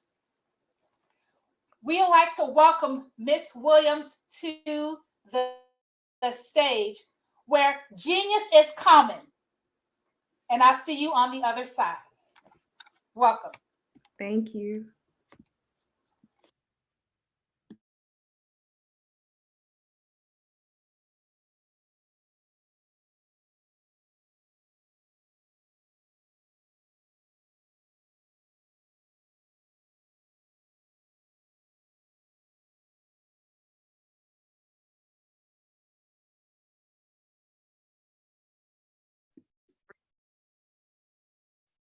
Hello, I'm Dr. Madeline Ann Lewis, President and CEO of the Executive Women's Success Institute. And my genius is helping women accelerate the path to success. You know, I was blessed to have strong women in my life who encouraged, motivated, and pushed me to do my best and to never even think about giving up on my dreams. So I say to women, we must show up to rise up. We have talents and potential, but who will see them if we don't speak up and get noticed? I know that women are a tremendous resource on this planet, and there is nothing more fulfilling than helping a woman tap into her full potential. I do this because I want to be a part of helping as many women as I can to show up, to rise up. I do this because genius is common. So good, so good.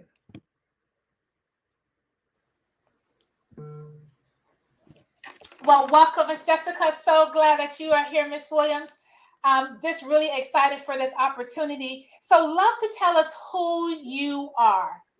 Yes, thank you so much, and happy Sunday, Melanie, and to all the viewers all over the world. It is a pleasure and a privilege to, of course, be here on this platform. So my name is Jessica Williams, and I am a local resident of Virginia, graduate of Norfolk State University. So behold the green and gold psychology degree, and even with the warm welcome and introduction, yes, I am a merchant seaman, but very passionate and an advocate when it comes to financial literacy. So even being in that field, which of course is a male dominated industry, I appreciate being introduced to the financial services industry because I was able to learn vital financial concepts to take advantage of that's necessary for survival. And of course, my parents, they raised me right. They raised me up, right? Like they say, train the child in the way that they should go. So when they're old, they don't depart from it. But when we're talking about money, it's only discussed to a certain extent of what they know. So I was able to actually really learn some great things and learn an incredible system, follow mentors and leaders, and obtain my license in the industry to where now I'm able to help and serve families, which is my mission through with proper protection through financial literacy. Wow, that's awesome. Awesome. Yeah, as you said, it's definitely a male dominated industry. And for you to play such an integral part in this industry in empowering our people. So tell us what you do. So what I do is on an everyday basis, just educate families from all walks of life through financial illiteracy. So as we know, financial illiteracy is the number one economic crisis in the world. Most people really don't understand how money works. So that's really learning how to earn your money, save your money, and manage it, invest it properly. But they don't teach us those fundamentals. So it's my job within my firm to actually educate those. Of course, we want to educate families from all walks of life, but mainly our people, because when we think about the racial wealth gap, yes, it is at an all-time low. So that's where I come from, an educational approach, putting strategies in place on the lines of life insurance, annuities, rolling over 401ks, Medicare and Medicaid for the seniors as well. Wow, that is really powerful. Yeah, unfortunately, I like to say financial literacy is not taught, it's caught, right? And we get caught working, grinding, and paying bills until all of a sudden life happens. And we don't prepare for those things. So I love that you are so in tune to this industry that it's not service enough for us and what we need to do to put things in place. So when you talk about financial literacy, what are some other things that you do in the people that you service? Well, we talk about, of course, the rule of 72. So that's the eighth wonder of the world, law of compound interest. How, of course, the importance is starting now. People, you start where you are to get you to where you want to be. So we talk about that, showing them exactly how that compound interest is, it plays an intricate part in your life, right? And then also the time value of money. So when we're talking about just trading your time for money, like don't think that way, because that's the industrial age thinking. Now it's like the information age, to where, you know, we learn from social media, we learn from like how we have this platform of the Black Business Network, things of that nature. So so yes, I hope that answers your question. It does answer my question. So you said the rule of 72.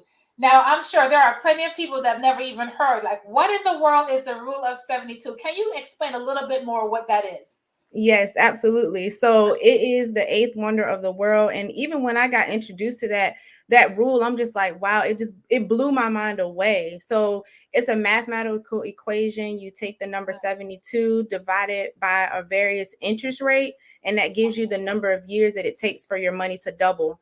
So even when I meet with my prospective clients, I show them how your rates of return grows at a 4%. So your money's either doubling every 18 years at a 6%. So your money's doubling every 9 years, and then a 12% where your money doubles every 6 years. So when you think about it, those who learn that concept will forever earn it, and those that don't will always pay it. Wow. Listen, so it sounds like what you're sharing is the good side, that money is working, right? We know there's a bad side of compound interest, as you were just sharing. But this is where money is working for you, right? Just as hard as you are working for it. So with having money to work, what are some ways that money could be working? Because we know how to work, go to bed, go to our 9 to 5 or our dream funders, right? We're working for it. But what are some things can be put in place that money is working for us? So where you're receiving dividends on your income, so you can have, and I'll speak from of course my profession, right? But you know, as we know, everything is really based off of the stock market. So you can definitely invest your money into the stock market, where of course you reap the highs of the highs, right? And then the lows of the lows. But with me and what I do as far as financial literacy, I show people how they could leverage a specific life insurance policy to where your money still grows safely at a max of 13%, but you don't lose. So there's also a floor of 0.75. Wow. And then also annuities as well. So wherever there is an interest tied to a specific account where you're making your investments, that's where you want to have your money working for you. Oh, so you said something earlier, and you talked about mutual funds, and I'm sure there are plenty of people that probably never even heard what is a mutual fund. Can you explain a little bit more what that is? So hold on, because that's not my lane. But mutual funds, they really allow you to buy stocks, bonds, and other investments.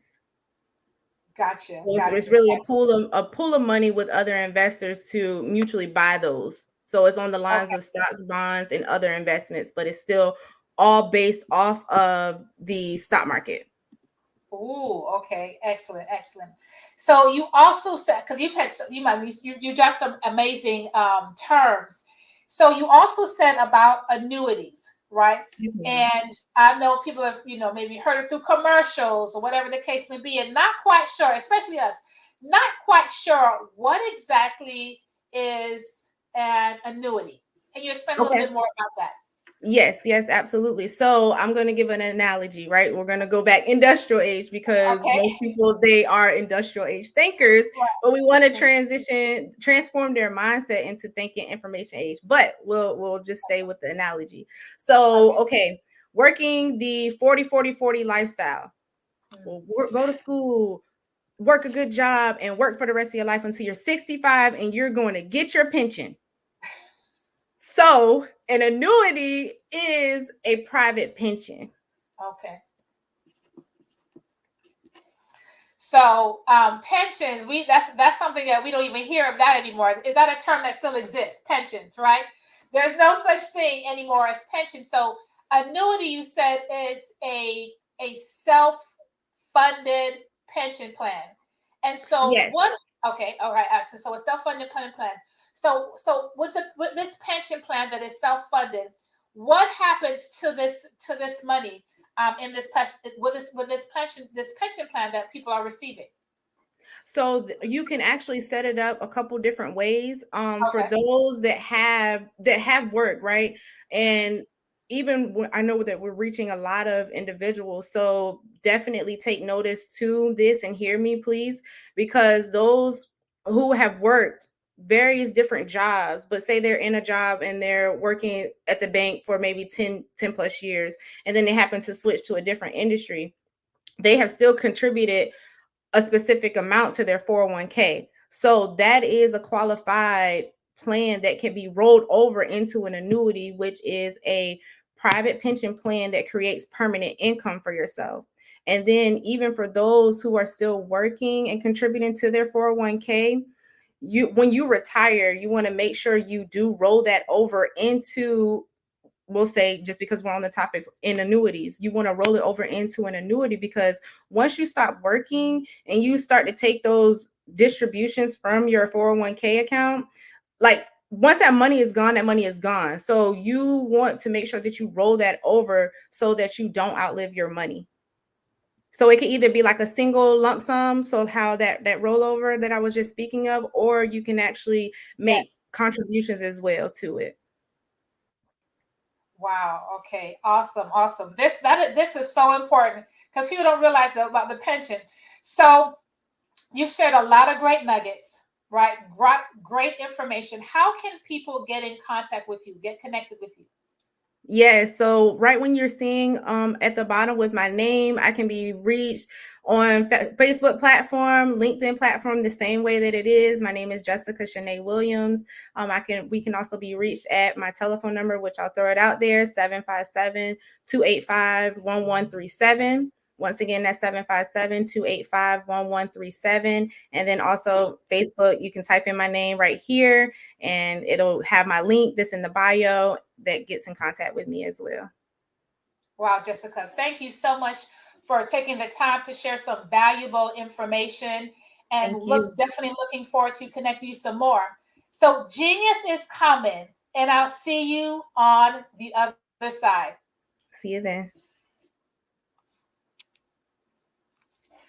The Black Business Expo mission is to raise funds for high school seniors going to college, K-12 entrepreneurs. This expo is a fundraiser for students. You may go to www.blackbusinessexpousa.com to donate to the scholarship and use the Cash App that you see on the screen, $BBXUSA. Our goal is to give laptops and up to $5,000 to 10 students. Students can register by going online to www.blackbusinessexpousa.com. Every dollar counts. So we want to remind you to donate to the scholarship. We want to thank our Black Business Expo sponsors for November: NC 100, Moody Capital Partners, Suede Soul, Lotus Ritchie Coaching and Training, Carolina, Virginia Minority Supplier Development Council, Step Management, Barbara H. Smith, LLC, Margie McLean Foundation, Incorporated, Genius is Common, Malene Chani Global, Executive Women's Success Institute, The Quality Coaching Company, Superwoman Business Service, Creative Force Studios, Lee Entertainment, Artistic App Design, Black Business Expo USA. Genius is coming, and I'll see you on the other side.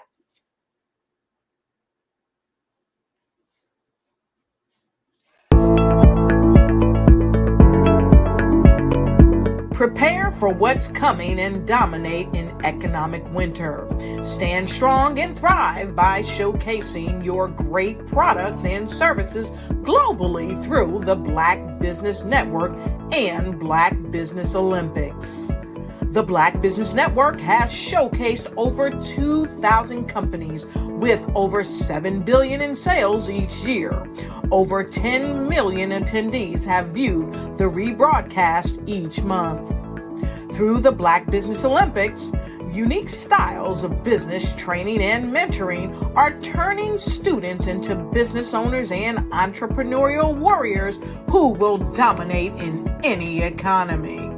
Gain the ultimate advantage of the Black Business Olympics, 7 days of unbelievable topics and speakers speaking around the globe. Donate your time and experience to provide expertise and scholarships to students worldwide and change the world. Now, more than ever, new insights, tools, strategies, and capabilities are needed.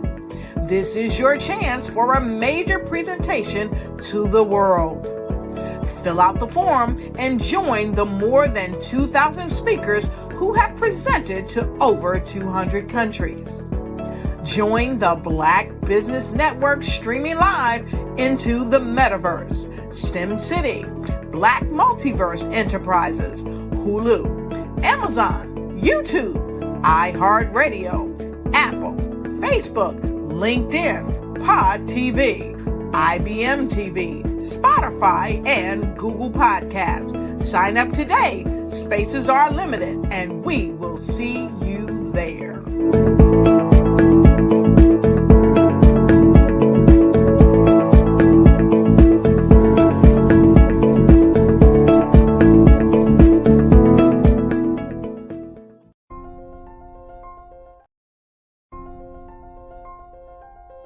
What if you could build your own city? A place where every child can find nurturing people to help them achieve their full potential. A place where every adult can access job training support. Where health education is abundant. Where social justice ruled the land. A place without limitations. Welcome. You have arrived at STEM City USA. It is what every city should be. A safe and trusted community where you find people and resources to help you become everything you are and beyond. STEM City is unlike anything you have ever experienced. It is a digital twin of the world around you, only better. STEM City is about energy and soul renewal. It is more than a digital world. You can almost feel the power of live cultural events, music, and theater. STEM City promises a better future for children with caring mentors and hands-on activities with dedicated tutors to support our youth. STEM City is your passport to a healthy lifestyle with weekly events addressing our community's many issues. STEM City is your financial well-being with helpful information on wealth management, career advancement, job training, and so much more. STEM City is the community you deserve. It is the city where your dreams can come true. STEM City USA, a place in the sky that is accessible to all who reach for the stars.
Dr. Eric Kelly III and a host of phenomenal speakers from all around the globe for this 7-day virtual event that you don't want to miss. The mission of the Black Business Expo is to raise scholarship money from kids all the way from high school all the way from college. The Black Business Olympics is one of the largest Black business showcases in the world. It is an opportunity for businesses and companies to showcase their businesses globally. we are going to be giving away laptops up to $5,000 away to students. Again, I'm Olivia Appleberry, the founder of 2 Cents Finance and one of the speakers for the expo. I am so excited to see you there. For more info, go to www.blackbusinessexpousa.com or call 919-308-9090 and hope to see you there.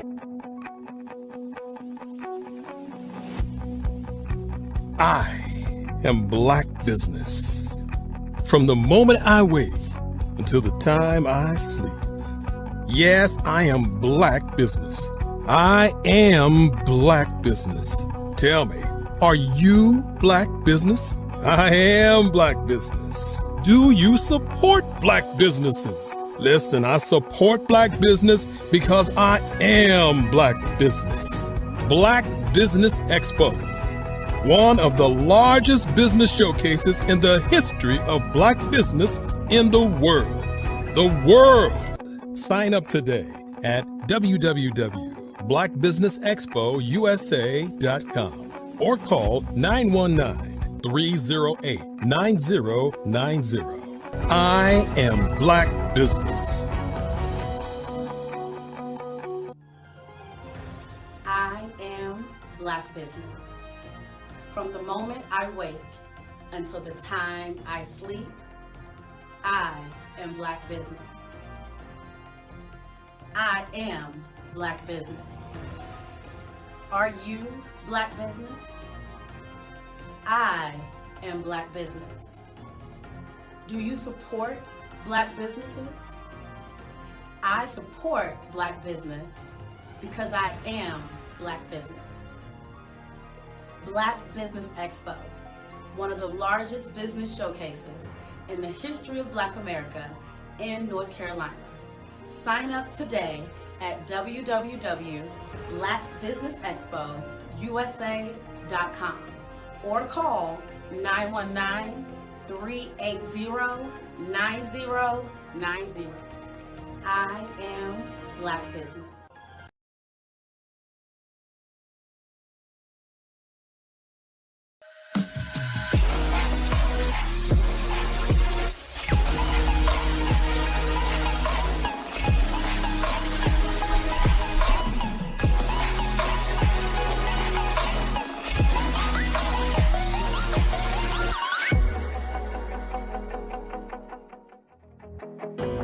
I am Black Business. From the moment I wake until the time I sleep, I am Black Business. I am Black Business. Are you Black Business? I am Black Business. Do you support Black businesses? I support Black business because I am Black Business. Black Business Expo, one of the largest business showcases in the history of Black business in the world.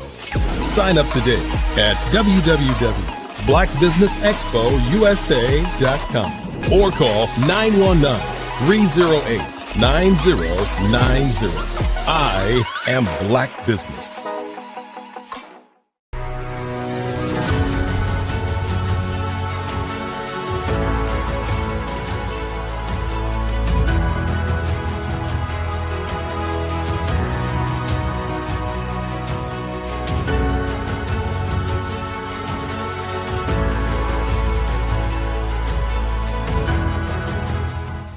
The Black Business Expo's mission is to raise funds for high school seniors going to college or K-12 entrepreneurs.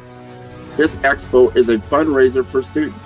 Please, you may go to www.blackbusinessexpousa.com to donate to the scholarship fund or use the Cash App at $BBXUSA. Our goal is to give laptops and up to $5,000 to 10 students. Students can register online at www.blackbusinessexpousa.com. Every dollar counts. Please donate to the Black Business Expo USA Scholarship Fund.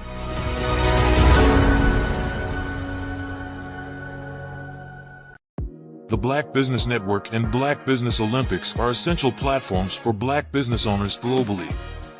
They provide the tools and support you need to succeed in today's competitive marketplace. Join us today as we collaborate together with businesses from around the world to support our children, students, and young future entrepreneurs, Black businesses, and corporations. We raise funds for students going to college and young entrepreneurs who are aspiring to be business owners, and we invite you to be a contributor today. Visit the website www.blackbusinessexpousa.com to connect with and learn more about how the Black Business Network and Black Business Olympics can help you not only share your amazing business story to businesses, but also serve future generations.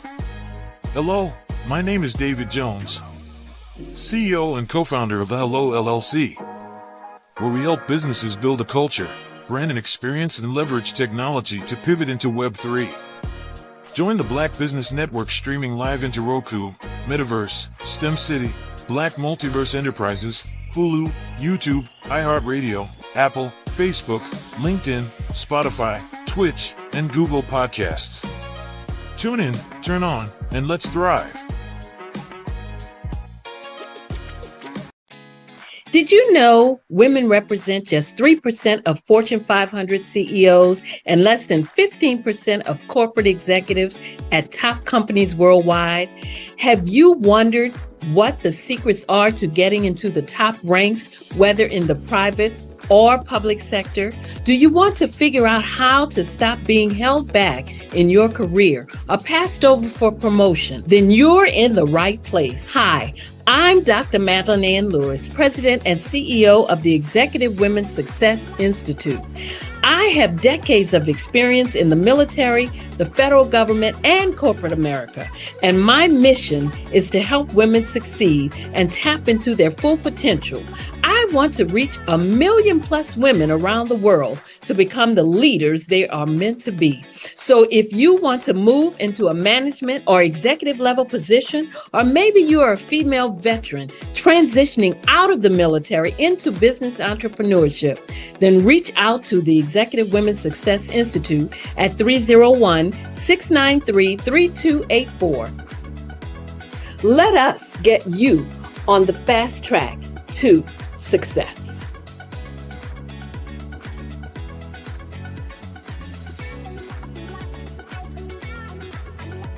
I was born in a little village on the island of Haiti. Many deadly diseases pounded me. It is as if they were on a mission to end my existence on this earth. I refused to give up. In 1983, I left Haiti and came to the United States of America. And I came with $5, 2 shirts. I didn't speak in English. I came to Atlanta. I got a job. I was a doorman. I was a doorman with a dream. What I used to do, I used to come on stage. I'd rehearse this moment that I'm standing in front of you. That's the power of a dream. Maybe today is the day you begin acting as if you already have it. And then step out with full force. Take a risk. No condition is permanent. Don't let your situation distract you. You are chosen. You are called. You are born for a purpose in this life.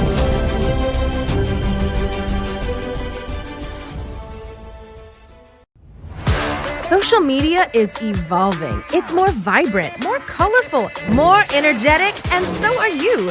It's not just photos anymore. It's video, it's audio, it's subscriptions. And now there's Fanbase, a new monetized social network. Fanbase delivers the complete native app experience with full content monetization for every user. No algorithms that shadow ban your engagement or growth, and no ads. Follow anyone for free and subscribe directly to your favorite creators for $4.99 a month. Plus, show some love by tipping on any post. Also, make a Fanbase page and monetize your content the same way.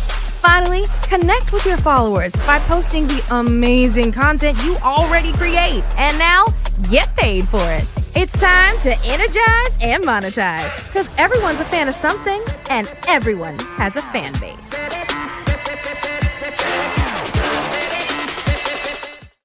Hey guys, my name is Caden. I'm the CEO of Caden Teaches, and my genius is teaching kids about financial literacy.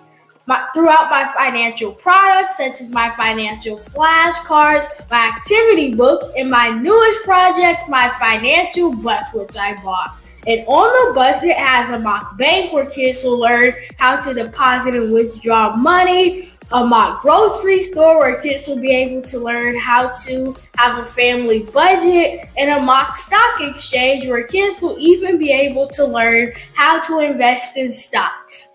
Now, I decided to start teaching kids about financial literacy because I find that most kids graduate high school without even knowing the basics about financial literacy. And I feel if I were to teach kids about financial literacy, that I would be able to help kids tap into their genius. And I actually learned about financial literacy to my dad because I would go to business meetings with him and I would always see that they were talking about financial literacy. And at that point, I didn't understand what financial literacy was. So I took it upon myself to learn about financial literacy and teach it to kids in a way that they could understand. But I want you guys to help me help kids tap into their genius by going to my website, cadenteaches.com, and you can sew into me in my financial bus by going to my GoFundMe link. And remember, if Caden can, you can too, because genius is common.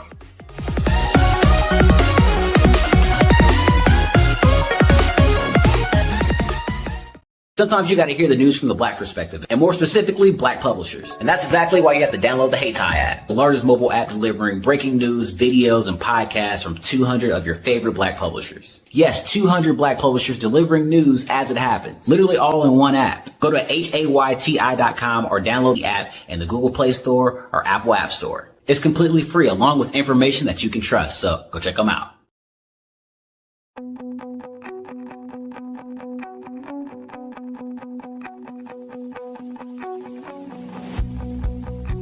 I am Black Business. From the moment I wake until the time I sleep. Yes, I am Black Business. I am Black Business.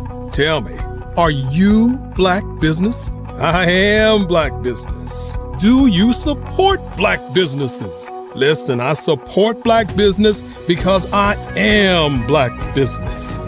Black Business Expo. One of the largest business showcases in the history of Black business in the world. The world! Sign up today at www.blackbusinessexpousa.com or call 919-308-9090. I am Black Business.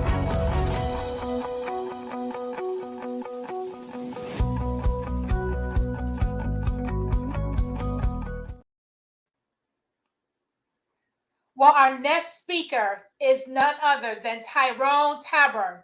Tyrone D. Tabern is publisher, chair. Ladies and gentlemen, and fellow professionals, please allow me to introduce myself. I am David Jones, the co-founder and CEO of the Hello LLC, where I am passionately dedicated to guiding individuals and businesses toward their own return on time investment. Time is my only competition. With over 20 years of experience as a corporate C-level executive, I bring a wealth of knowledge and expertise to the Hello LLC.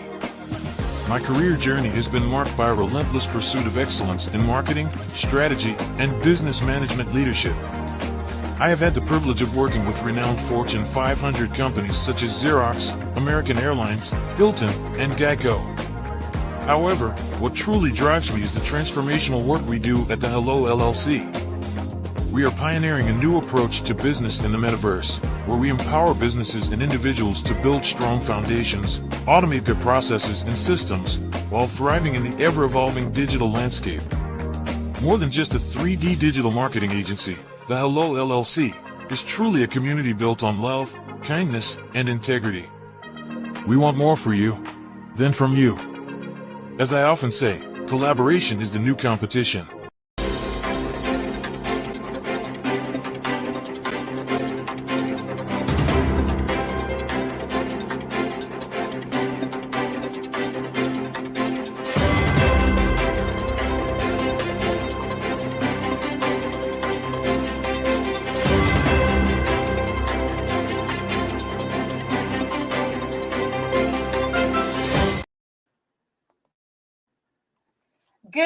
evening, business owners, entrepreneurs, thought leaders, and corporations. Welcome to the Black Business Network. My name is Melanie Warren, and I am your business moderator this evening. On the Black Business Network, the Black Business Network is 24 hours business network showcasing Black businesses, business owners, entrepreneurs, and thought leaders worldwide. We have speakers from North Carolina, London, Singapore, Africa, Japan, and cities all over the United States. The Black Business Network is a global community. It's sharing knowledge to empower, inspire, and educate businesses about business.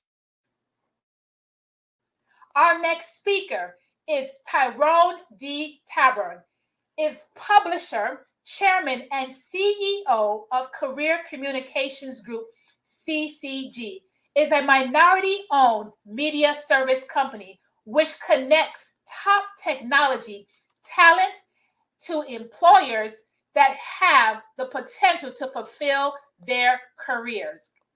Over more than quarter of a century, CCG has built strong, lasting relationships with America's top companies, government agencies, and education institutions throughout its magazine, the internet, and the conferences that promote achievements of minorities is science, technology, engineering, and mathematics. Mr. Tar will be doing a fireside chat with Dr. Alexis Weeks. So, with that being said, genius is coming. I'll see you on the other side. Thank you, Melody. Good evening, Dr. T. How are you, sir? I'm doing fantastic. How are you doing? I'm doing pretty good. Welcome to Black Business Network. How's your day going? My day's going great. And I just have to say to Dr. Kelly, what a Hercules effort this is to be able to showcase so many companies and technically to bring this platform. It's not an easy task of what we're looking at. And, he has the gift of making it seem easy, but there's a lot of effort and a lot of work behind this initiative. And I just think it's absolutely amazing. So thank you for having me back on this show. I think this may be my third or fourth appearance. Awesome. Yeah, and I'm always happy to be here because we're always doing something new. Nice, definitely. So hopefully we'll get an opportunity to discuss all the great things that you're doing in STEM City USA. Great. So Dr. T, then give us a background, your background, what you've been doing, what your expertise is. I know we talk about you being in publishing for many years, sure, in media, but explain the vision behind the metaverse. What is the metaverse? What is STEM City USA? And how do you think that can impact our people? Sure. Given the amount of time we have, what I want to say is that everything old is new again. If you stop and think about it, Amazon, for example, is the new twist on what the old Sears and Robot catalogs used to be.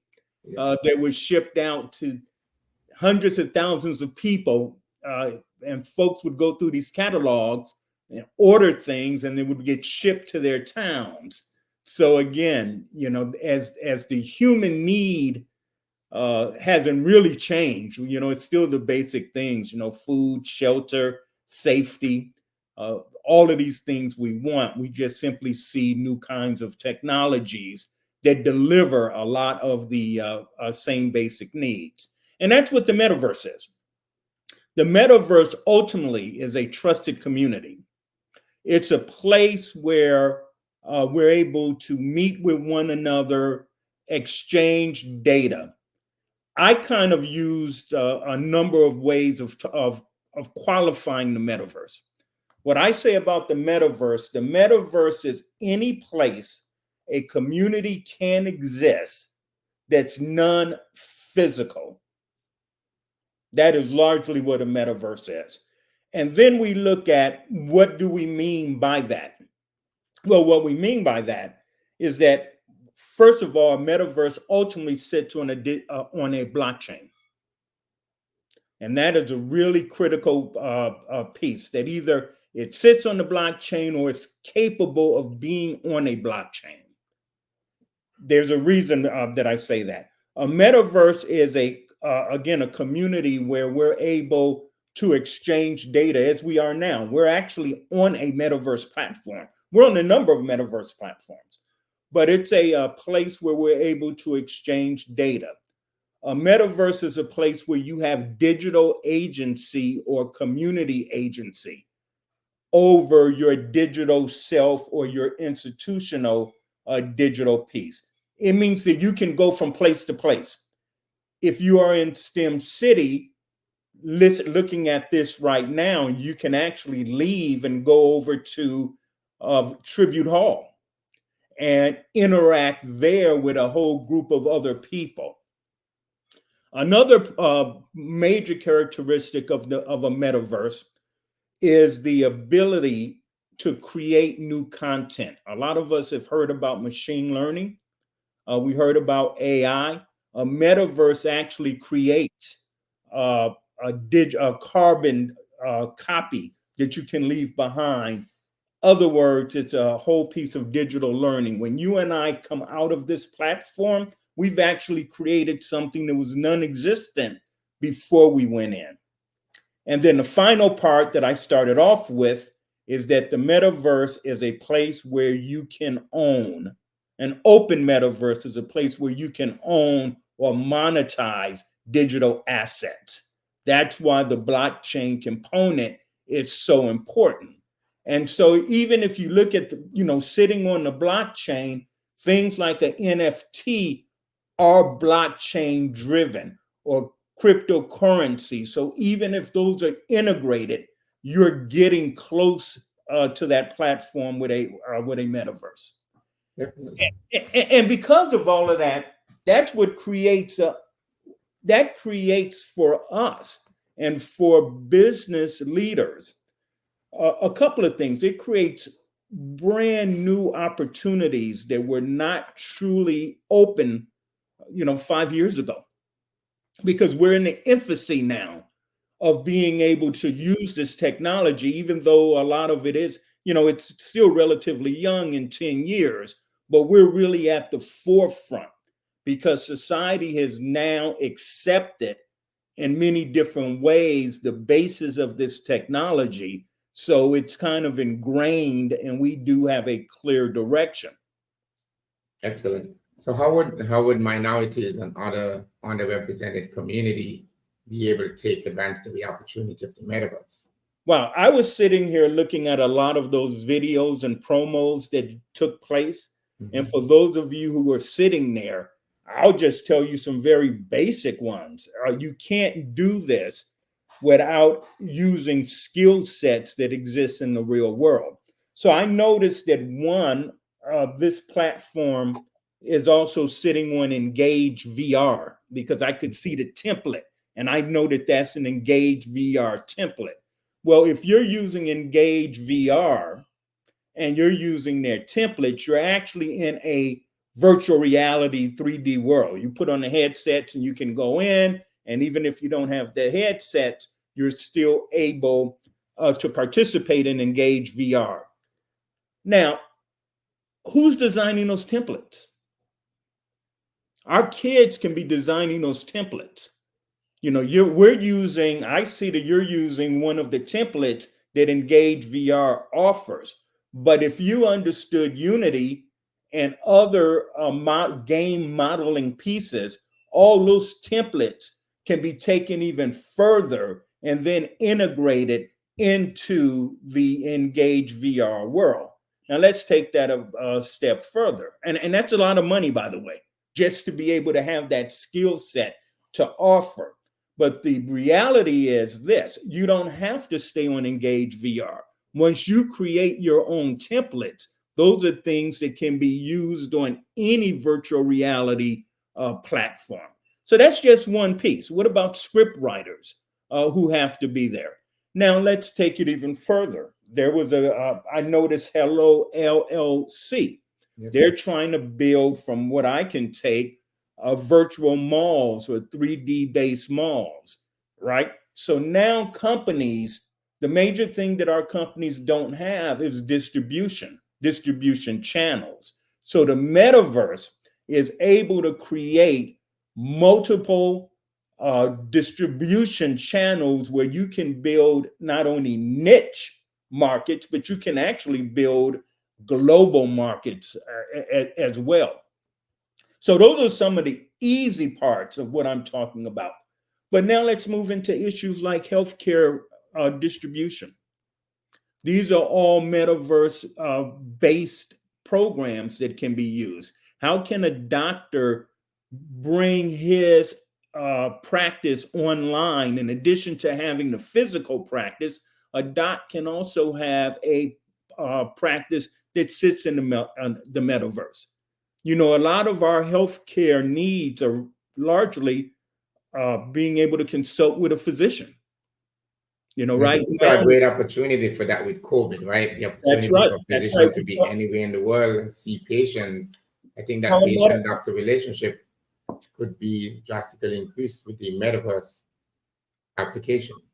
Which brings in the other part about, as technology grows, or as we start using technology more, it's so critical to look at government policy, because the reason telemedicine has experienced the kind of growth that it has is that we were able to change some things in the HIPAA laws, which is the privacy laws for patients, right? So those adjustments were made during the pandemic, which allowed more doctors to be able to come online and to be reimbursed with insurance. That was a political issue in order to make that happen. So what else can you give? Well, you can do a consultation in law. You can do more education-based, because a metaverse, as I pointed out, is not a Zoom-based system. It uses Zoom, it uses video, but it is a community-based system. So you don't tend to have the burnout of simply sitting in front of a screen and watching or participating, you know, in a video conference. That is not a metaverse. That is a metaverse using tools like 3D, augmented audio, all of the above. So when we look at the ability of metaverse, the ability to go anywhere in the world, right? Yes. Well, what do you think the potential exists where borders are now removed, where the opportunity exists to meet clients from globally and interconnect with folks on the continent in different parts of the world, to be able to showcase opportunity for growth and share cultural exchange? Well, I think that that's a huge opportunity to cultural exchange, the ability to collaborate. And I mentioned that is one of the key characteristics of the metaverse, is that it actually increases collaboration. To me, it's the true social media. And why does it increase collaboration? Is because you're able to own your data. So you have less concern about somebody taking your data and monetize it. Let's think about this for a second. What is the real power right now? We all know it's knowledge, right? And he or she who owns the knowledge. Well, guess who owns the knowledge for the most part? The people who have all the servers, where we store data, because that's what we do right now. We protect the model that we have, and you're in cybersecurity, so you know exactly where I'm going with this. We protect hardware right now for the most part. And that's why when there's a hack, you can get millions and millions of accounts, right? Because you take all that data, you put it on somebody's hardware, and that's primarily how you're going to do it. Well, when you shift to blockchain, while you're still doing all of the precautions of hardware, which by the way, won't be protected with quantum physics, because we're going to be able to break anything the minute somebody comes up with a tool in quantum physics. You might as well forget it. the bad guys are going to be able to get in no matter what in seconds, being able to use those kind of tools. Well, what we're doing on blockchain, we're actually protecting the data more than we're protecting the hardware. And because you can now protect data, that means an individual can own their IP. Well, you know, that's an interesting question, especially from a guy that comes out of data protection, right? Right, that's right. I think the implication for blockchain or running on the blockchain, the ability to own that IP, as opposed to the traditional approach where even in healthcare, the hospital owns your data, right? And there is a concern you're just trying to get access. How do you think? I love that concept that I just saw of fan base, even though that's a social media platform. But the idea of, folks being able to truly monetize the content that they've created. Now, the problem with fan base or anything else based on that model is that your data is sitting on the fan base servers, right? And they've got it, and they can still monetize it themselves. In a true metaverse, regardless of where that data sits, you own that data, and that's a true blessing as far as economic development. So when we look at the metaverse itself and the transformation of the technology, I think you alluded to the whole idea of regulation. Yes. One of the things we tend to have a challenge with is keeping up with the regulation when metaverse and blockchain technology is net new. The average person may not understand that. How do you keep regulators informed or try to make sure that tech doesn't run ahead and make a mock of the metaverse like we do in the traditional environment? Yeah, that's something we have to watch. It's real time. And that's what makes these opportunities exciting. That's why cybersecurity, all of those jobs are going to explode even more so. Because not only are you dealing with regulations, we really don't have a global regulation. So what's happening over in the EU is very different than what may be happening on the continent, of Africa, or what's even happening here in the US. So a lot of these things are also going to be driven by policy and where we are. So you're going to need smart people constantly looking at what are the changing regulations? Are you being compliant? And all of those things that will be driving this technology for some time. Yes, and we've seen that, right? I think Coinbase or some of the other ones who was at the forefront, Binance and other institutions. There is regulation that's kind of reinforcing the speed of that technology, right? Where they move very quickly. The adoption was fierce, but the regulation was kind of way behind. That's so right. The question is, what are some of the specific strategies or initiatives that you think can be implemented to encourage, minorities or underrepresented communities from being able to, enter the metaverse? So realizing the potential of the metaverse. Well, I've dropped a couple of things in, but let me tell you what we're doing in Maryland with STEM. We've created we're creating a digital twin. Nice. And a lot of what we've done, with our conferences with digital twins. A digital twin sits on top of a digital twin can sit on top of a metaverse. It's ideally married there. So a metaverse is really another layer of a platform that sits on blockchain, and then you drop all of this stuff into that foundation. A digital twin is one piece. So let me give you a true example. We have the Black Engineer Conference, which is coming up, you see behind me, in February, and a lot of smart people who've worked in this area will be attending the conference. And that's at www.beya.org for people who want to get that. So what we had to do, we have to marry what physically is happening on the ground with segments of that conference that are on a metaverse, on the Beya metaverse, meaning it's almost as if you're there in a lot of key places. Now, the beauty of that is that during the pandemic, it was 100%, basically 100% of all of the conference was simply on a platform. But as we started to come back physically, then we had to duplicate that with a digital twin. STEM City USA is based on that same concept, using that same technology, being able to create what we consider to be a digital twin. For example, this program right now is airing on STEM City USA, and it's in the the Linda Gooden Professional Development Office. People can text one another. They can actually open up another video chat. And there may be people doing that right now on a video chat, having the comments back and forth. Those are the true video digital twins that exist out there. So that's a whole new area. But let me talk a little bit more about a digital twin, because that's going to be, digital twins are really critical for Web 3.0.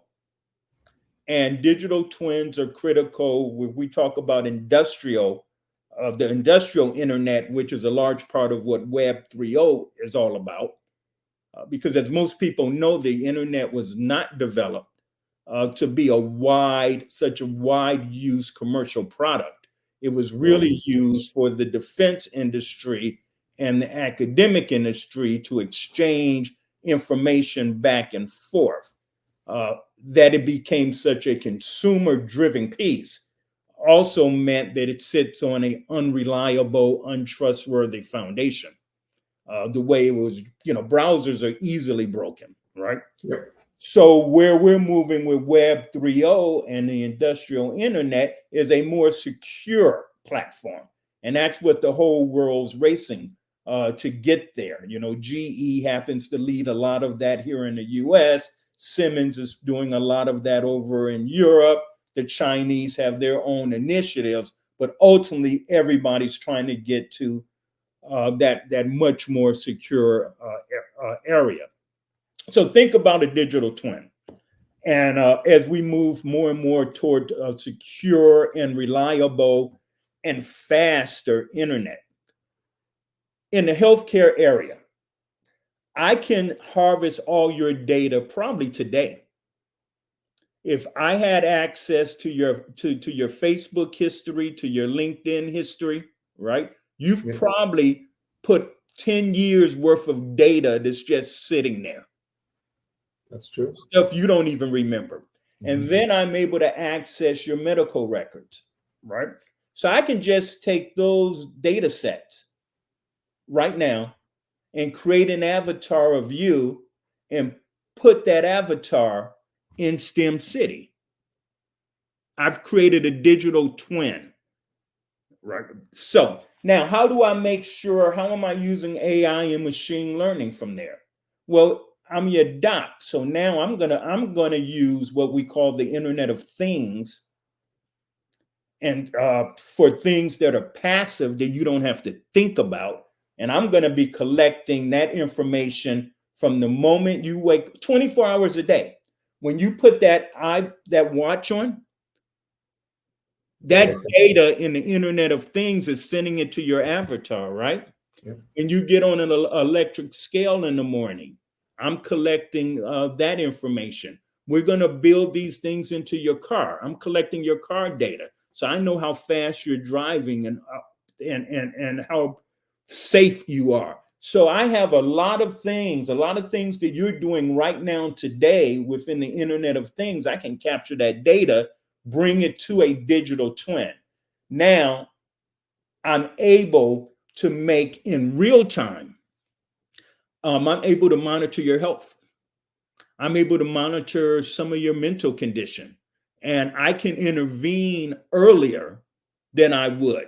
So this is different than a simulation where we put in information and we put the information into a model, and then we sort of predict what will happen. Getting real-time data feeds, right? That is important. That's right. So now imagine all of the stuff we can do with folks who have diabetes, people who have chronic heart problems, and they don't even have to have that. Look how we can do innovation. So I predict in the healthcare field that in coming years, everybody will have a digital twin of themselves in the medical field. No, that is definitely important. Based on my healthcare experience, one of the things that I always thinking about is the readiness of that data, right? You was explaining just now, Dr. T. And what are some of the challenges in terms of trying to protect the accuracy of that data, right? When we think of AI today, much of it is built on data set. What about some of the challenges today where there have been efforts to poison the data set? Well, two things to that. Two things to that. One, if we're being honest with the world, your data is being hacked right now anyway. The major thing that stops anyone, any bad guy, and let's make this. Let me give another example in the healthcare field. What stops your employer from hiring someone to go out, hack your medical records so that they can see what's in your DNA and they can predict, am I going to pay this guy a couple of $100,000 a year when if I look at data I got illegally, right? Yes. I'm not going to pay it if I know he's going to generate sickle cell. He has sickle cell or something. Predisposition. Like yep. Okay. Or an insurance company, from doing exactly the same thing. What stops them? Well, what stops them is that you can sue them. That's what stops it. That doesn't mean that they can't get it. They can get it if they pay a hacker enough money, and there's people all around the world who will do that. They will get your criminal record. They will get anything. They can do this. So what stops it is that if they use that information and you find out, you're going to be able to retire. What about the First Amendment option, where some people who have done that in the past have tried to come back and say, hey, you put it out there, why can't I use it, right? Secondary use of your data, right? In some of the places, we've seen that on images. Sure. So when we start looking at, so in your opinion, what are some of the challenges that you see for like minority entrepreneurs and underrepresented community taking advantage of that? Because the opportunities to succeed is there. Sure. Let me tell you what we're doing in Baltimore. This is where I was going down the pathway. We are working with Reverend Hathaway, and I think I dropped it in the chat.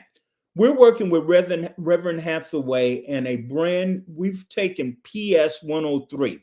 That's where Thurgood Marshall went to school, and that building, with the support of the senators and Congress people in Maryland, we are fairly finished with rehabbing that entire building. We will be teaching kids basic AI, metaverse, cybersecurity skills. These are kids that may 2 years ago been squeegee kids, right? So we're really doing what I call blue collar STEM. These are really good jobs. And these are jobs where people can get certifications fairly early. It doesn't mean it's a terminal certification or terminal education, but it does mean that these are skill sets that can be taught to kids without them making a 4-year investment in education. So we're bringing that model to Baltimore. Now, what does that do? Well, one, it brings the knowledge directly to the areas, the underrepresented areas. Now, once these classes are up and going, guess what happens? They're being broadcast on the STEM City platform to other STEM cities. Yep. So in STEM City, Kansas, or STEM City, Chicago, they're bringing kids into a physical location, and then all of these cohorts are all tied together. Now we're able to exchange data where the knowledge is. Now, there's two things about a metaverse that's so important. while you can go back and you can get video on demand, the real key is that most of that knowledge is being done in real time. So your completion rate is a whole lot different than on-demand certification programs. Yep. Okay, so that's a key area of why we want a digital twin of STEM City Baltimore that exists, right? So you can always go into this location and it's going to be available to kids. But that's how we bring this information to our community. And by using a metaverse platform, we have a force multiplier where we're able to push this knowledge and this information out to multiple locations around the world, whether it's in Africa, whether it's in the UK. Right. So when we start looking at the metaverse itself, how do we assure that some of the challenges are not perpetuated, inequalities that we have outside of the metaverse is not perpetuated within the metaverse? What kind of safeguards beyond like it running on a secure blockchain that may exist to help that before it becomes a challenge? Yeah, I think that's a tough one, and I think you know how challenging. You probably have much more in that area. What I've done, I've surrounded ourselves with some of the smartest people in security, so that they're constantly looking at that. For example, one of the founders of STEM City is Dr. Melvin Gear. As you know, he's the chief analyst, security analyst over at Intel, one of the world's authority on this. We also have the former CIO for the intelligence community. His name is Ernest Smiley, and Ernest, was one of the top guys who worked for the CIA, NSA, all of those groups. He's now in private industry, but he's an executive on loan with us. So we've got smart people looking at this, and they will continue to look at it. But I think that in the metaverse and in AI in particular, because I think we're really talking AI GPT, you got to have you have to do two things to protect that data. Now, you're looking at something here, and this is, I hope you can see it. It's Colin AI. It's a GPT system. And also the next thing is you want to read that? That's a good like that, right? So this is named after two Black engineers of the year, Dr.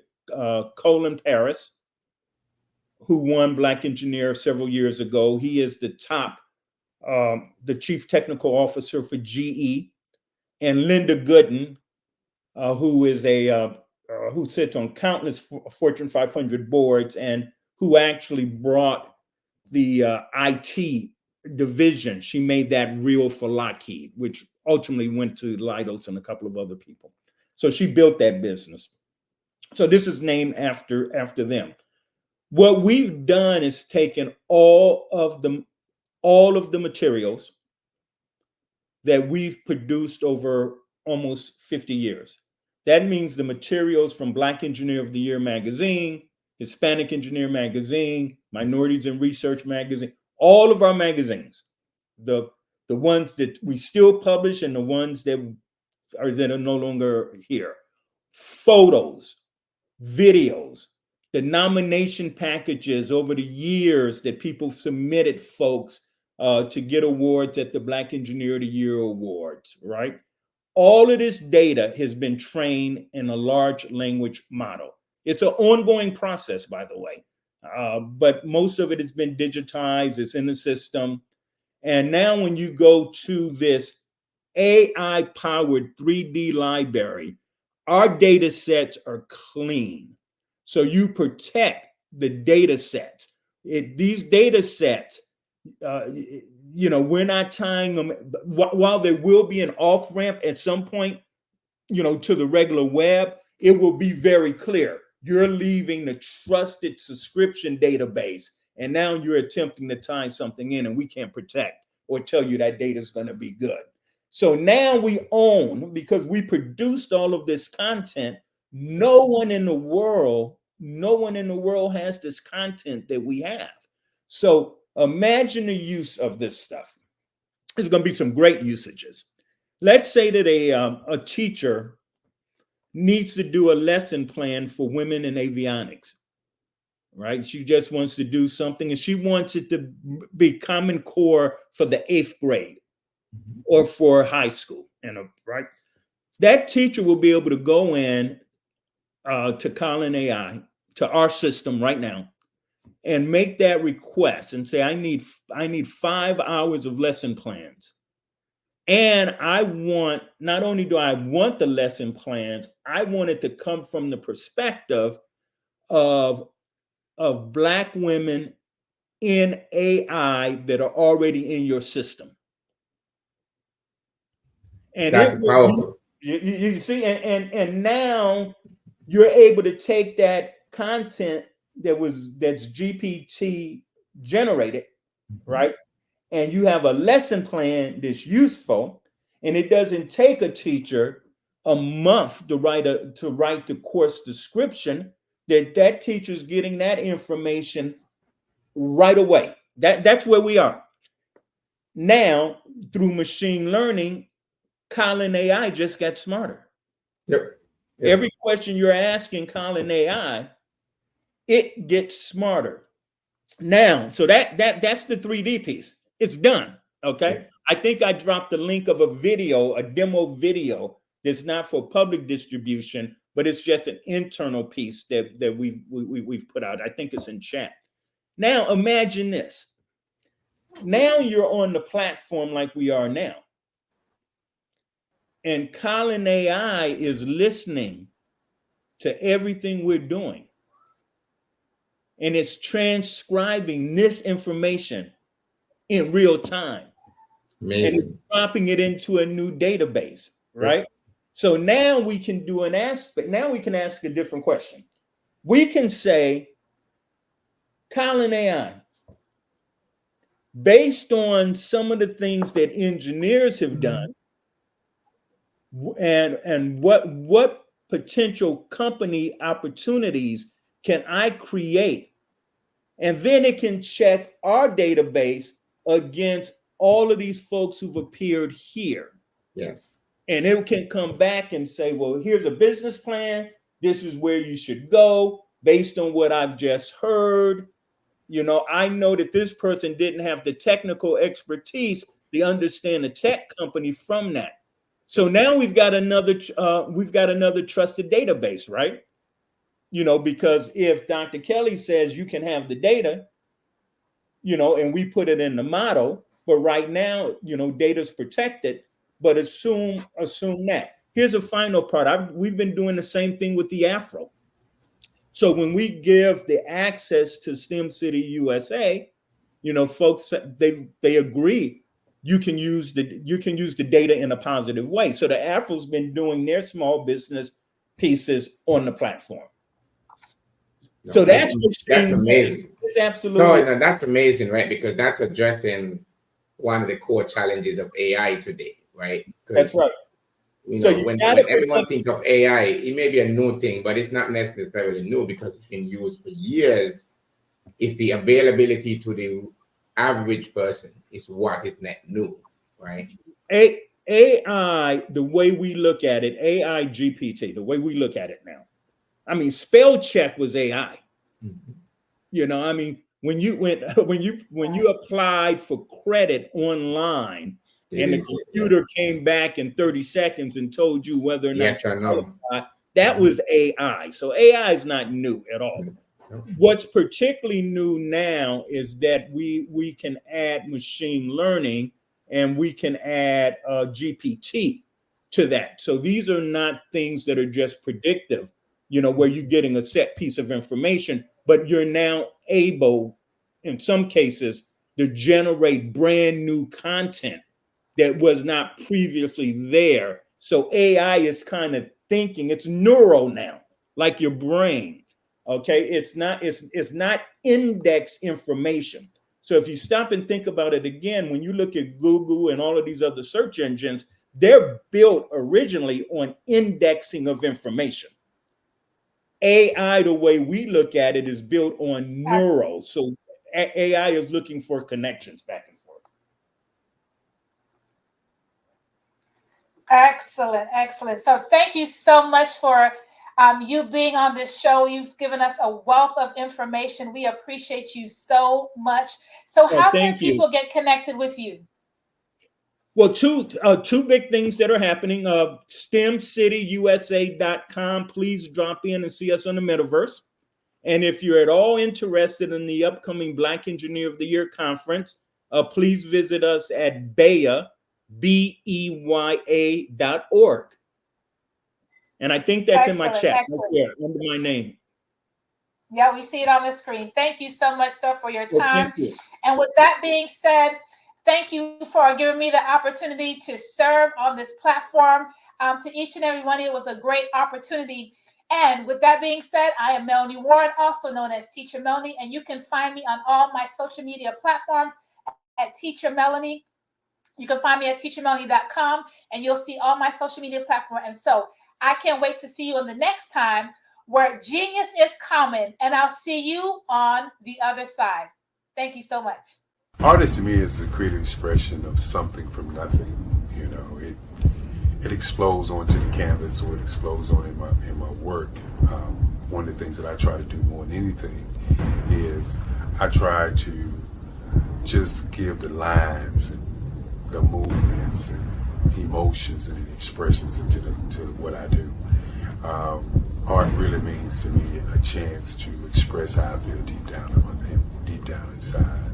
Most of my art begins as a thought that I might have, you know, whether it's sports, whether it's history, whether it's a woman or a man. It pretty much starts as an idea of thought before I get into the actual image of what I'm going to draw.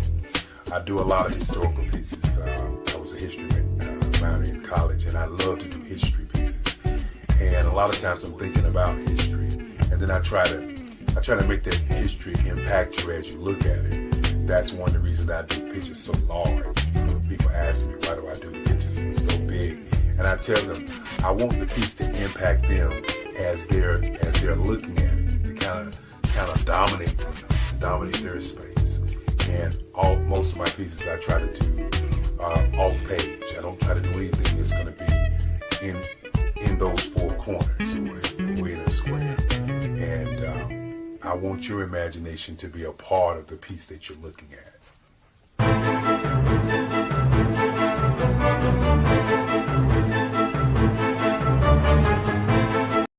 I am from Washington, D.C., but I was raised in Durham, North Carolina.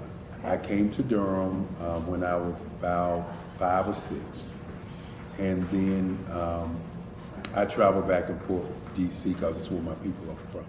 One of the unique things about my family is my mother, she's also an artist. She does quilting, and she does a lot of artistic things. And then my son, he draws with both hands, his right hand and his left hand, like I do. So that's kind of a family trait. And then my other son, he's a videographer, and my daughter, she works, she's a regional vice president for Sunglasses. When you start out drawing and sketching, you want to continue to explore, you know, each avenue. I do pastels, I do pen and ink, I do painting, I do acrylics. I haven't done oils yet, but I try to do all facets of art. What I say to a lot of times to people is, you know, you can't put yourself in a box when you're an artist. You have to explore. And over the course of my life, I've tried to explore different mediums. I also do sculpture as well. I choose my subjects by the intensity that they have in their faces, or the intensity that somebody is moving, because I do more than portrait drawings. I also do I do abstract, and then I do figurative drawing also. Well, what happened in this particular show is that I started out trying to come up with something that would be a little bit different than what everybody else is doing. So I was working on a Barack Obama show, and they wanted me to do some paintings of Barack. And so what I did was, because of the deadlines, I kind of did it kind of fast. And then I realized when I was doing it fast, I enjoyed it. And so then I started doing other pieces the same way, and I started to enjoy those pieces also. And so I came up with this particular style, and it's a style of lines and colors. And what's interesting is that when I was in college, I did a show called Lines, Colors, and I talked about the boldness of the blacks, the hotness of the whites, and this is how this has come about, later on in my life. And the colors comes from a lot of the entertainers that I work with, where they wear different colors. They don't wear, your plain reds or your whites. They wear different colors, and so that's also another piece of what's giving me the colors. The subtitle of this show is Faces That Speak Life. That's real critical. Faces that speak life. Each one of these pieces is a life source and a life energy that's being put on display for people that are looking at them.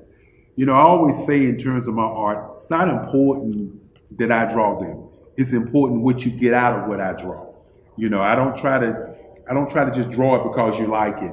People wanted me to do prints. I didn't do prints.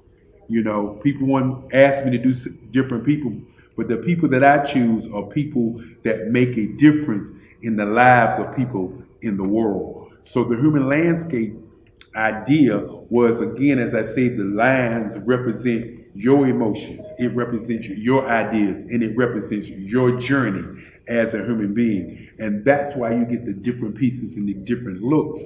And as you notice, I try not to do one look that looks alike another look. And that's what's the most important part of this show. Artist to me is a creative expression of something from nothing. It explodes onto the canvas, or it explodes on in my work. One of the things that I try to do more than anything is I try to just give the lines and the movements and emotions and expressions into to what I do. Art really means to me a chance to express how I feel deep down inside. Most of my art begins as a thought that I might have, whether it's sports, whether it's history, whether it's a woman or a man. It pretty much starts as an idea of thought before I get into the actual image of what I'm going to draw. I do a lot of historical pieces. I was a history minor in college, and I love to do history pieces. And a lot of times I'm thinking about history, and then I try to make that history impact you as you look at it. That's one of the reasons I do pictures so large. People ask me, why do I do pictures so big? And I tell them, I want the piece to impact them as they're looking at it, to kind of dominate their space. And most of my pieces I try to do off page. I don't try to do anything that's going to be in those four corners or in a square. And I want your imagination to be a part of the piece that you're looking at.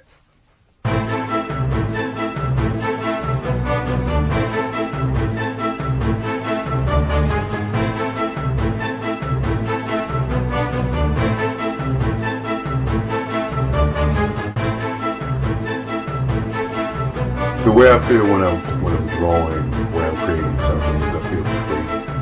I feel like there is an anticipation of something that's going to come. I try not to draw first. I try to draw second. And what I mean by that is I try to allow myself to kind of get into the piece and just relax. Sometimes I miss time. I'll draw 2-3 hours, sometimes 4 hours. And while I'm drawing, it's just a free. I just feel free. I mean, I feel like time stands still.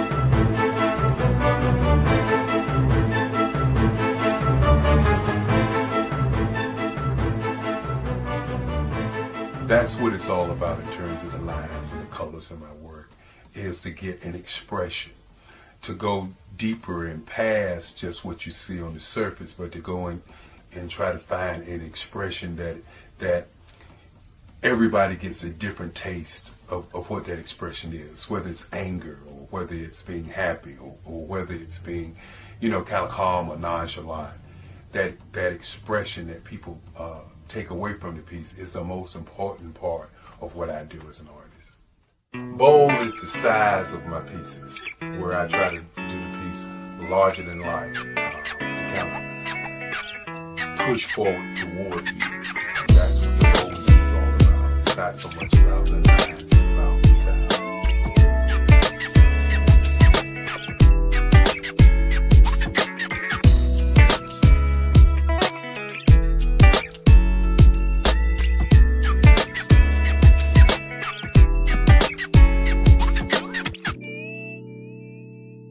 The Face of Change art show is inspired by my mother, but more importantly, it's a historical moment in time as the pieces depict different emotions and expressions of Barack Obama. The 44th president is indicative of the 44 pieces of art that I have done in this particular collection. When you begin to think about expressions and portraits, this is a portrait gallery of expressions of what transpired as Barack Obama ran for office.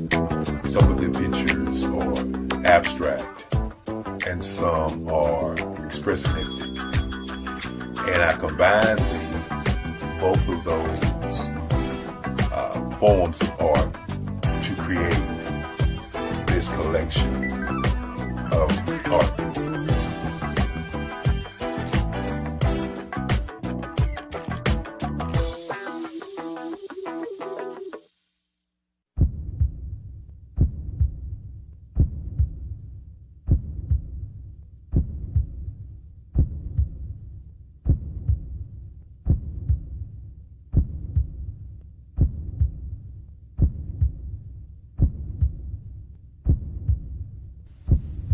Overcomer. Brilliant. Ambitious. Motivated. Awesome. Obama.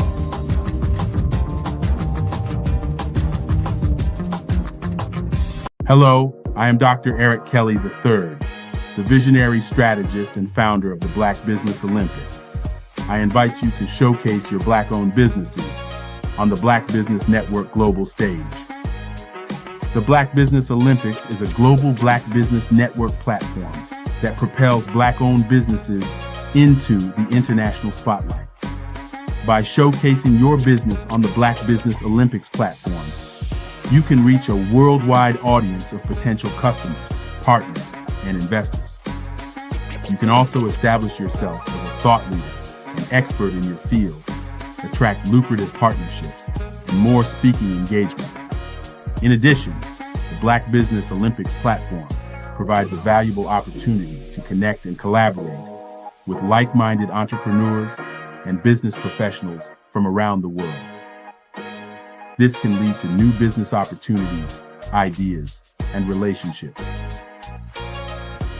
Finally, by sharing your story and expertise on the Black Business Olympics platform, you can inspire and empower others. This is a powerful way to make a positive impact on the world and leave a lasting legacy. If you are a Black-owned business owner, I encourage you to seize the opportunity to showcase your business on the Black Business Olympics platform.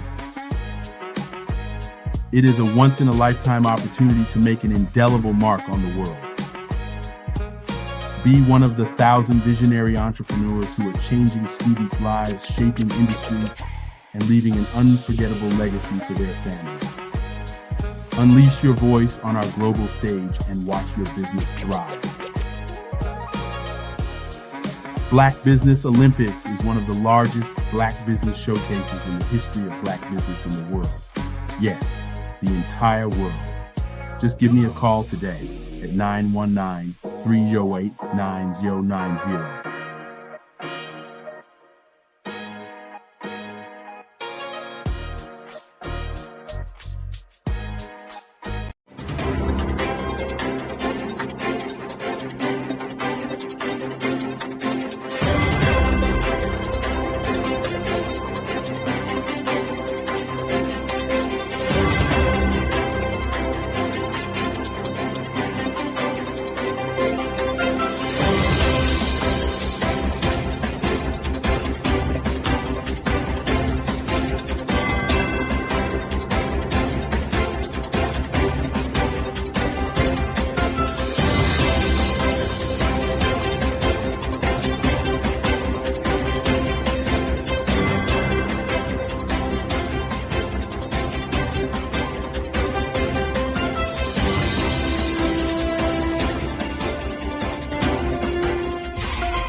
Dr. Eric Kelly III and a host of phenomenal speakers from all around the globe for this 7-day virtual event that you don't want to miss.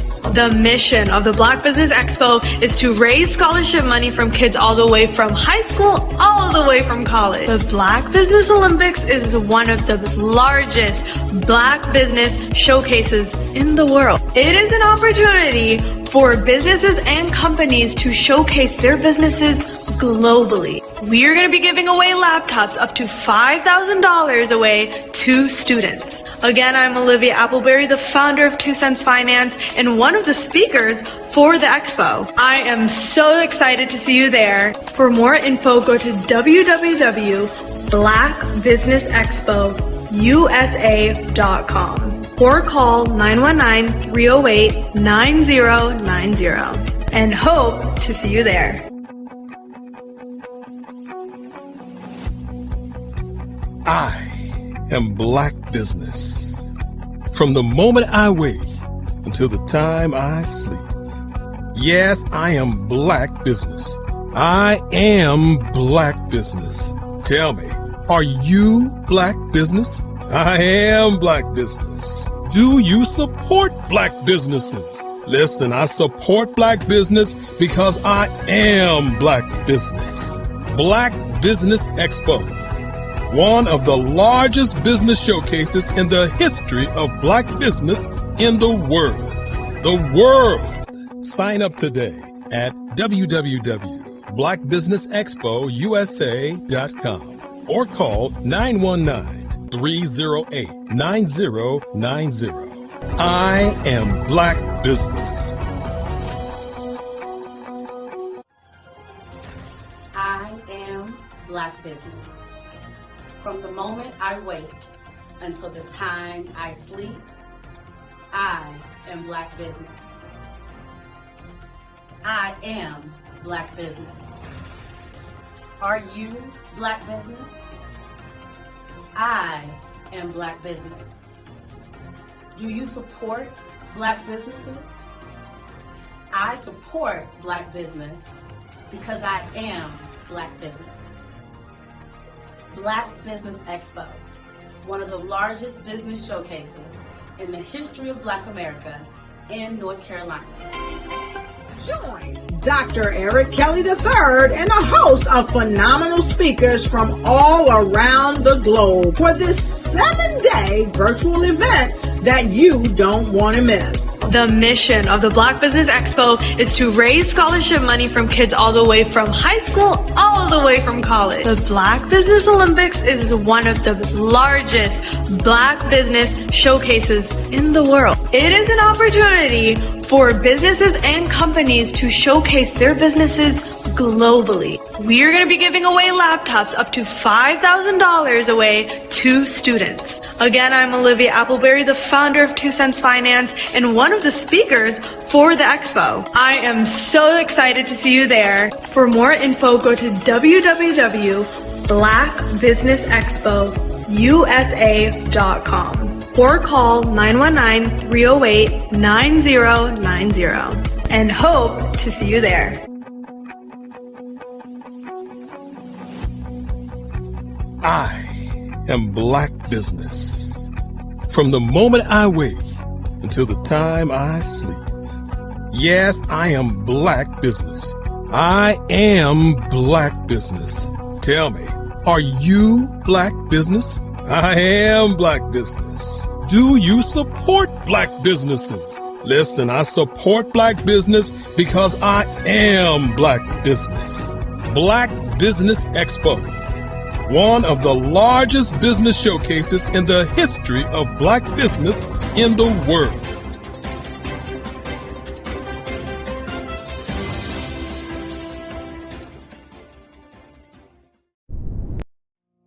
Did you know that approximately 333.34 million businesses exist today, according to a report from 2021? And you may be one of those businesses, or maybe you're not in the business market yet, but you're aspiring to be a business owner. Well, guess what? You're in the right place at the right time. Because let's face it, everything is about timing and opportunity. Hi, my name is Dr. Lotus Richey, and I'm the CEO and founder of the Lotus Richey Coaching and Consulting LLC, along with the Lotus Richey Ignite Show. 15 minutes of success with Dr. Lotus Richey, as well as books to boom your business and bring who you are. And today, I want to bring this amazing message to you about the Black Business Network and the Black Business Olympics. See, the Black Business Network and the Black Business Olympics is designed to help people just like you, that's right, that look like me, to take their business to the next level. Not just in your front yard or your backyard, but globally. The Black Business Network and Black Business Olympics is designed not to just help you survive, but to help you thrive. So join us today as we come together with businesses all around the world to support our students, our children, our young teens, our young entrepreneurs. What we do is we come together to help raise funds for students who are aspiring to be business entrepreneurs, who are aspiring and who are thriving in college. We endow them with a wonderful opportunity to gain scholarship of either a laptop or several thousands of dollars. And we invite you to help be a contributor to this amazing opportunity to help someone that looks just like you. So join us today at our website and let us connect with you and help you ignite and take flight in every area of your life on the Black Business Network and the Black Business Olympics. I'll see you on the other side.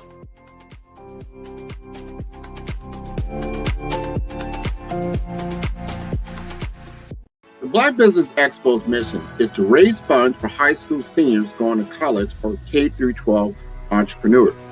This expo is a fundraiser for students. Please, you may go to www.blackbusinessexpousa.com to donate to the scholarship fund or use the Cash App at $BBXUSA. Our goal is to give laptops and up to $5,000 to 10 students. Students can register online at www.blackbusinessexpousa.com. Every dollar counts. Please donate to the Black Business Expo USA Scholarship Fund.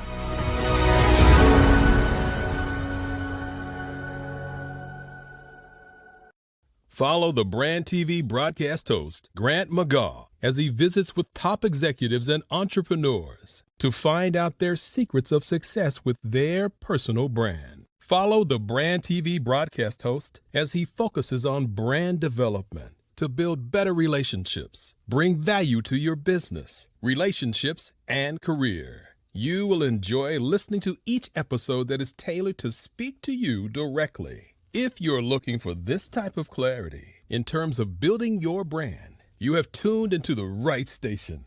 Each episode will help you to shape a conversation in the 5-star BDM network of 20,000 professionals and become a springboard for your corporate engagement and business opportunities. Each guest will frame their story in the areas of personal branding, business development, career development, financial empowerment, and technology innovation. Grant McGaugh explains why he is the CEO and owner of his own professional career. Grant is an accomplished business leader and entrepreneur who wants to give back to individuals to grow their personal brand strategy. Tune in as he weaves his story about new possibilities, while to you exceed expectations. If you love storytelling, this show will make for fun.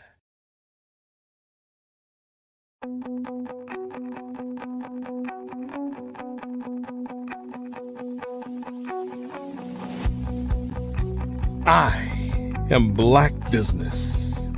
From the moment I wake until the time I sleep. Yes, I am Black Business. I am Black Business. Tell me, are you Black Business? I am Black Business. Do you support Black businesses? Listen, I support Black business because I am Black Business. Black Business Expo, one of the largest business showcases in the history of Black business in the world. The world!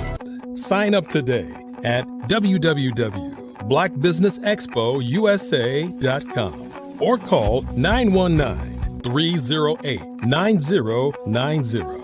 I am Black Business.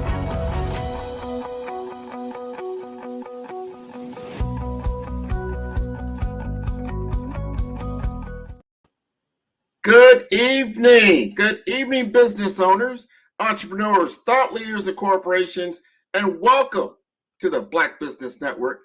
My name is Grant McGaugh, CEO of 5-Star BDM and host of the award-winning Follow the Brand podcast and TV series.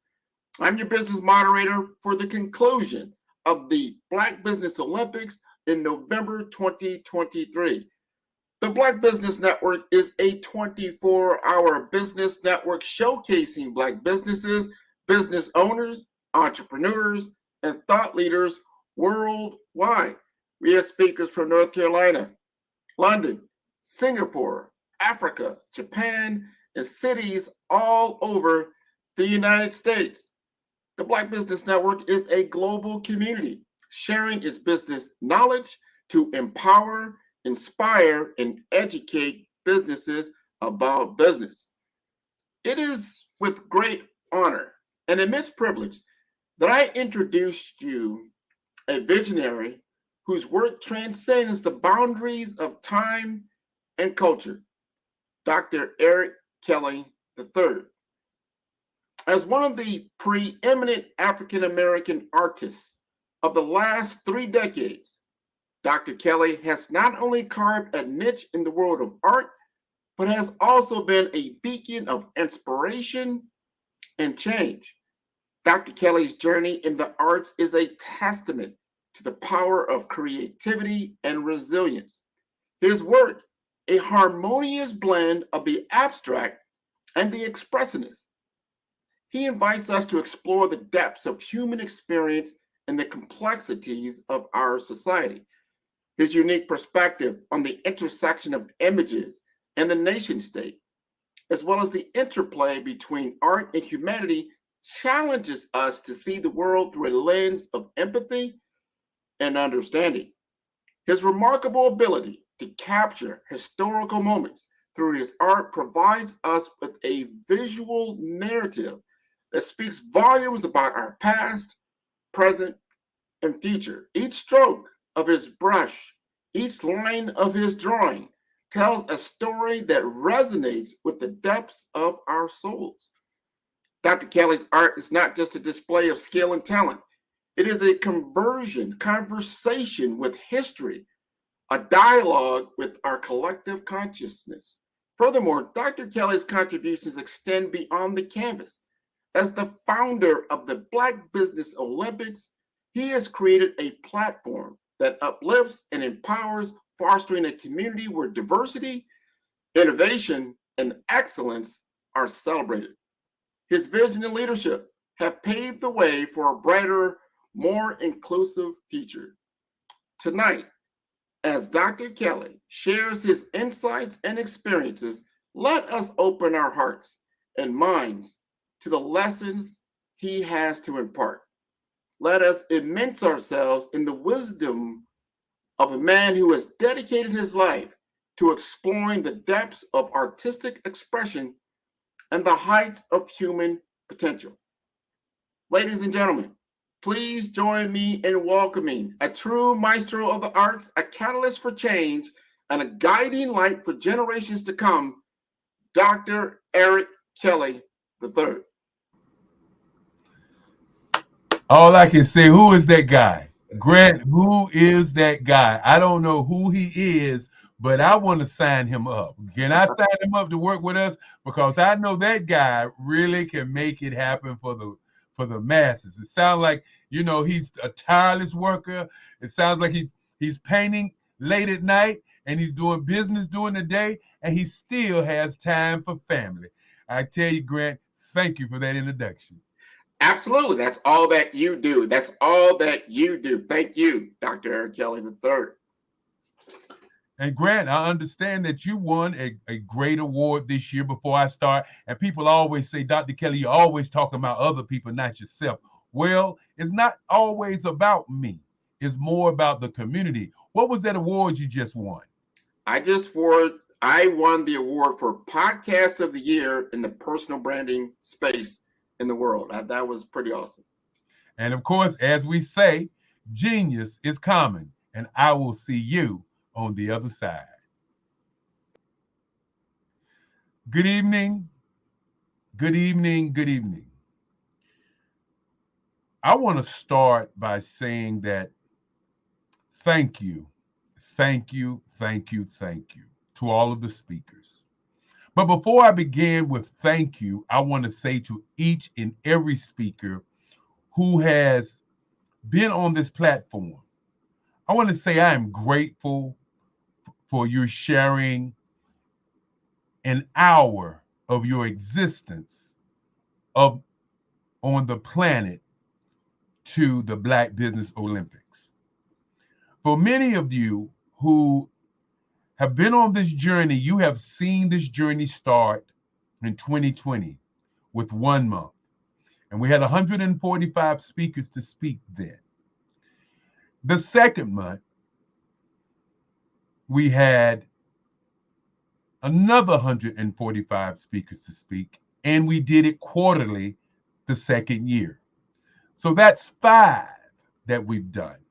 And then after doing 5, we decided to do it every other month. And that put us at 6 and 5. It's 12, 13, 14. Yes, you do the math. And so this year, we've been able to do 145 speakers. Right now, 11 months. This is November. We have 1 more month to go. And as a good friend of mine would say, that's notable. As we've had over 3,000 speakers to speak on this platform in the last 4 years.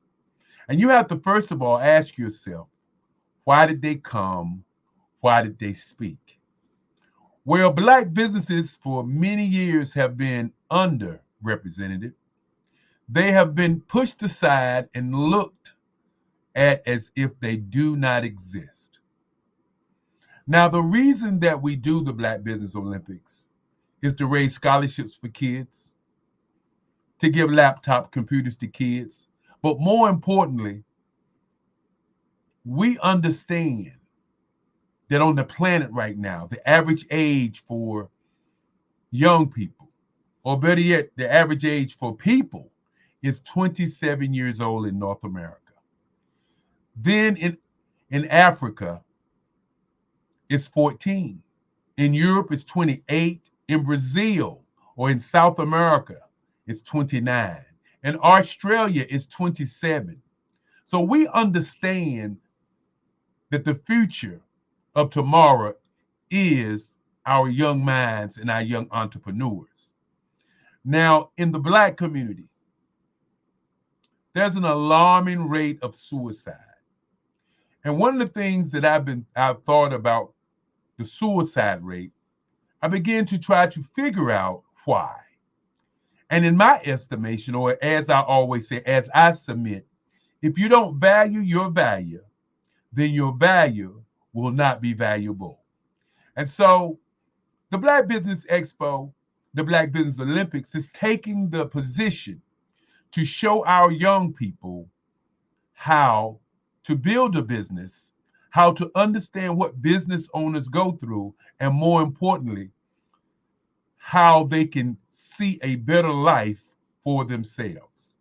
And when you begin to talk about entrepreneurship and going to college, college is not for everybody. We know that the C and D students rule the world. Many times, as you look at some of the great men and women of our time, they didn't finish college. And so our young people who are designated, or the narrative is you have to be sports, you have to be singer, dancer, you have to be the entertainment to acquire wealth, while other nationalities began to do business. And business is easy wealth. Some people say business is hard and people are easy. Tonight, before I get into my spiel, I want to say to all of you students who are sitting there, who are watching this, your time is now. You can actively, with the internet, with the chat GPT, with technologies that are here right now, you can create a life for yourself. And so with that being said, we have created a platform for people to learn about Black business. The platform is here 7 days, month by month, to give our young peoples another insight on what life is truly about. On Monday, we do Black business, inspiration, and empowerment. On Tuesday, we do advertising, public relations, marketing, sales, and merchandising. And then, of course, on Wednesday, we do 64 ways to do business on the internet. On Thursday, we do diversity, equity, and inclusion. Friday, we do Generation X versus Generation Z. Then, of course, on Saturday, we do Black business and the culture. On today, we did Black business and the future. Each one of these days, we have planned on doing them each week of the year. 52 weeks, 365 days of the year, 24-hour live Black Business Network. When you think of Black business, when you type in the word Black business, we want to be Black Business Central. And that's what we're working on today. Now, when I say I'm grateful to all of the speakers, I mean all of the speakers who have graced our stage. Tonight, I'm not going to do all of them, but I'm going to thank the speakers who spoke this week. And when you think about all of the speakers that spoke this week, you have to understand that each one of these speakers came to share their brilliance. On Monday, our moderator was Sidney Wormsby. And Sidney Wormsby came to us and he did 4 hours to introduce, of course, Dominique Simpson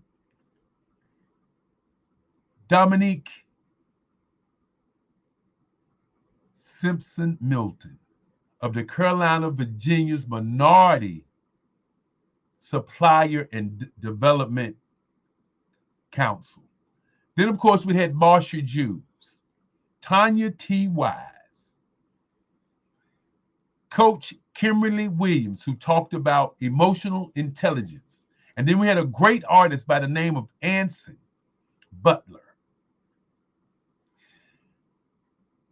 Melanie Perry, the zillionaire maker, Jerry Smith. Want to thank Jerry Smith.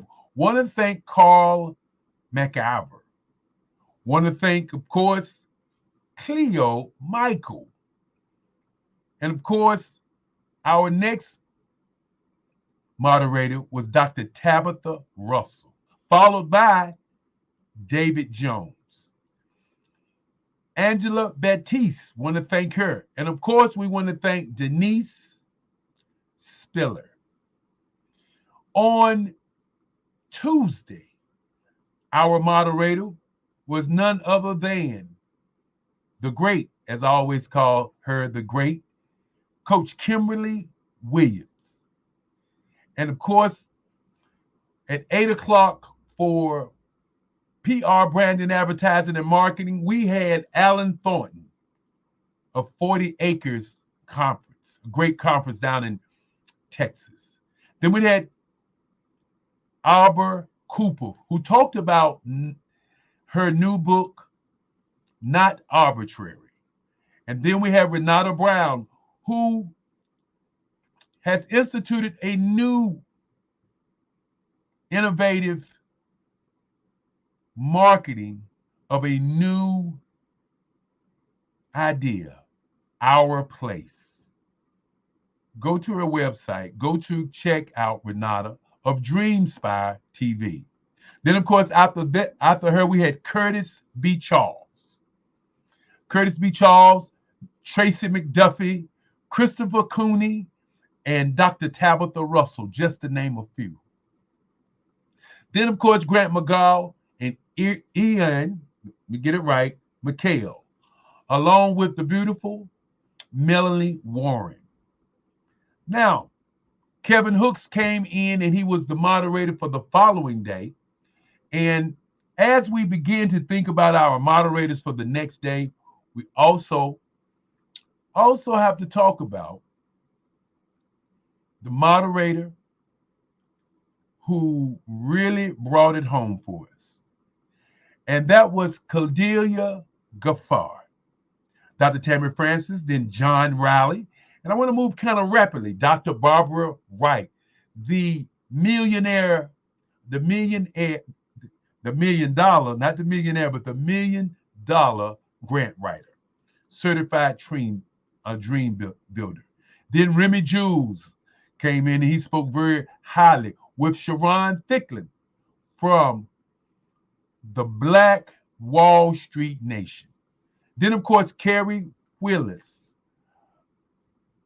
of www.heytie.com. Yes, a lot of great people graced our stage. Want to thank Felicia Ward. Again, I want to thank Kimberly Inez Mays, who talked about finding business through digital systems. Pam Kelly, of course, Tamika Chapman. And of course, as we got ready for Wednesday, our moderators, Krista Gomez, and Krista Gomez really was an awesome moderator. Michelle Boone Thornton was the speaker at 8 o'clock on diversity, equity, inclusion, and of course, access to that money. Crescendo International, Robert Cheeseborough. Want to thank him. Want to thank Dr. Tandra Price, Dr. Sandra Wall Williams. Want to definitely thank her as she spoke from her dad's house. And of course, as I said before, want to thank Dr. Tabitha Russell. Want to thank Sean Pratt and Lisa Bennett. Want to thank Jerron Walters. You know, JL the genius, who's getting ready to have a young kid. Want to thank him, young son. Congratulations. Dr. LaToya Small, and one of my favorite speakers of all times, Dr. Madeline Ann Lewis. I'm so grateful for these speakers who spoke and gave their time to the world. And as I move toward Friday, which gives me only 3 days to go, it seems like it was just yesterday when we started. Our moderator was Grant McGaw from Omaha. Love to say that. Deborah A., who talked about thinking differently. Wade Randolph, who again spoke on leadership. And the icon, Jerry Roebuck, Black Expo USA. We'll take a moment. When I began to look at my career and look at who I looked up to, this guy was truly a giant. As he created Black Expo USA, 14 cities across the United States of America. New York City, Jacob Javits Center, 100,000 people, 4 days in a row. Nothing that I've ever seen in my lifetime has surpassed that. Ursula Odom, who did a great job. And of course, Christine Nevitt, Kendra Crawford. And again, we had a fireside chat with the Dr. Alexis Paradox Weeks. Yes, indeed, the security specialist. And as we get down to the last person on Saturday, we had Lori. Lori talked about Black women in tech. When you begin to think about this for a moment, I want y'all to think about all of these people who showed up to show out. Then, of course, we had Enolia Fote out of, I'll say Africa. But you know, there are many African nations. She was out of Nairobi. And of course, as we continue to move further into our Friday, we had Erica Joe Robinson. We had Gary Thompson, the Pitch Deck 101 man, Global Capital.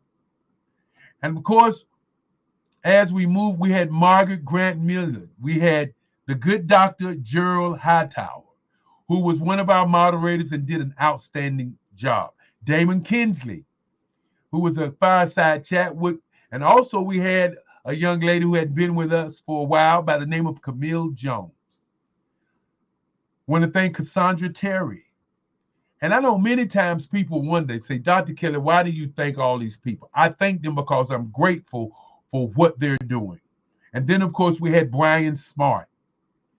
Now, when you look at all of these great speakers who spoke, you really have to say, we thank you. I want to thank this morning Eliza Carter, who broke down Daryl Anderson Ministries and really talked to him about really what he's doing. Then, of course, following Daryl was Virgil Thornton. Virgil Thornton.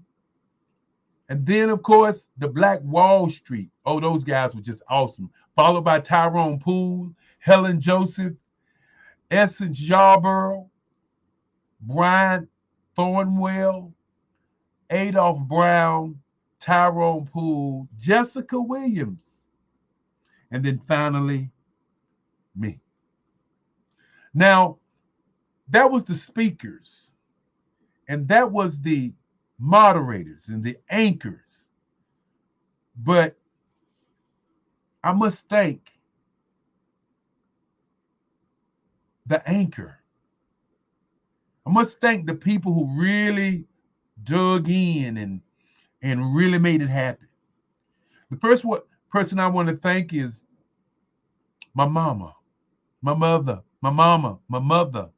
I want to thank Francis Cagle for allowing me and teaching me how to communicate, how to talk. I want to thank my mother. I want to thank Henry Stansel and Esther Stansel, my great-grandmother and great-grandfather. It was Henry Stansel who stopped me and asked me to be a lawyer. I said, no, I wanted to be an artist. And he said, if you're going to be an artist, then we're going to create a museum for your work, and you can only sell to collectors. And to this day, that's all I sell to is collectors. I want to thank Lovella Stansel Kelly, my grandmother, who raised me as a man, who started the Black Business Expo back in 1990. Want to thank Lovella Stansel Kelly, who made sure and told me when I was a young man that I could be anything I wanted to be and I could do anything I wanted to do. And when this platform or this journey, when this fell on my table, I didn't look around. I didn't ask the question, how? I just asked the question, when? And so as we continue, I want to thank a young lady who's been very intricate, who's been tirelessly, I call her the magnificent Maroc Hicks. I want to thank Maroc Hicks, who communicated with all of the speakers, who made sure the speakers had their information, who single-handedly reached out to each speaker and made sure each speaker was comfortable in this space. I want to definitely thank her. I want to thank my sisters, Lisa Williams, Esther Williams. I want to thank Alfreda Williams, who was a sponsor this time. I want to thank my brother, I say my little brother, Alonzo Cagle. I want to thank him. But as I move down this list, and I want to thank a very special friend who in the beginning, when this was just a thought, I want to thank Kimberly McLean. Kimberly McLean saw this vision and said, let's do it. Let's make it happen when everybody said it couldn't happen. And now look at us. 4 years later, every other month. And next year, we're going to do every 2 weeks. We're headed to 4 weeks, 365 days live network. That's where we're headed. Our next time that we're going to be up is going to be 2 weeks from now. And that's going to be December the 18th through the 24th. So put your helmets on, put your hats on, and get ready as we get ready to do what we do. And I want to definitely thank a young man by the name of Mark Lee of Lee Entertainment, who continues to work with us. Now, I know I don't have a lot of time, but last time I talked about who is pushing your dash. Who is pushing your dash to greatness? Tonight, I want to talk about mindset, mind shift, mind state, and mind print. What is your mind set on? Who set your mind? Your parents set your mind. The people around you set your mind to tell you what your value is. Your mindset is how you are living.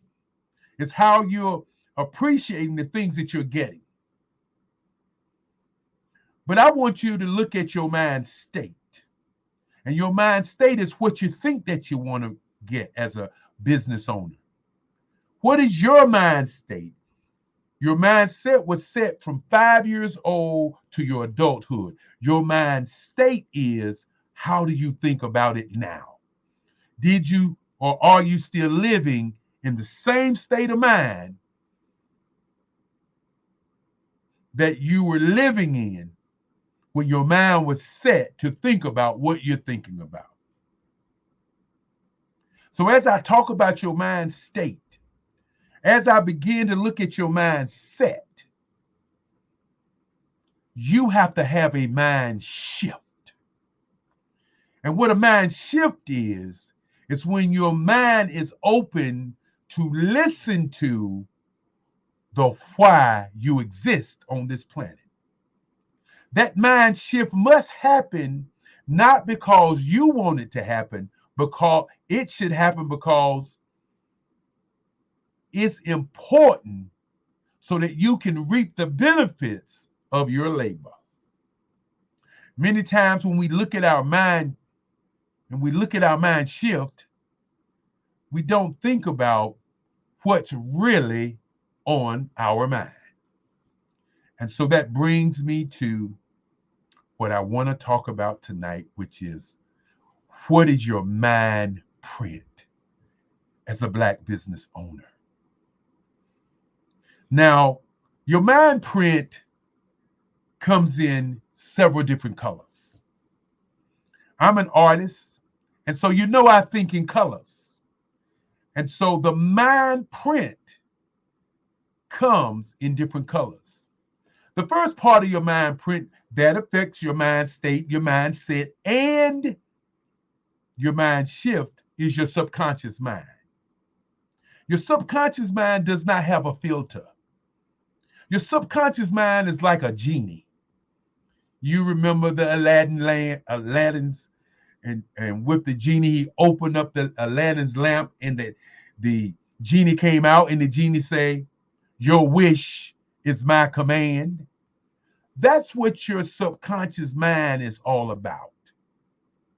When you wake up in the morning and you meditate and you ask your subconscious mind for whatever you want, your subconscious mind goes out and looks for it.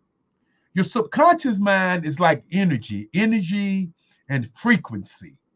And that energy of your subconscious mind begins to look for the answers to what you ask it for. So you kind of have to be careful about your subconscious mind, because sometimes you're talking to people and you're having a conversation and you say something like, "Well, I'm sorry I didn't do something." And your subconscious mind grasps that sorry and says, "Oh, you're sorry." So you have to think about your thoughts. You have to live in what I call manifestation of what you want on this planet. So your subconscious mind is your gray print. Then there is your red print. And your red print is how you show up. Your red print has doubt with it. Your red print sometimes has sabotage with it. Your red print sometimes will stop you from doing the great things that you want to do. But your red print is the lifeblood that seeps through your veins and that pushes you through your agendas each and every day. Your red print attaches itself to your why. And when your why and your red print is in sync with energy and frequency, then and only then can you be successful to changing your mindset, to changing your mind state, and shifting into who you truly are. Now, many businesses go into business and they start their business and they're running through their business and they don't do a business plan. Why?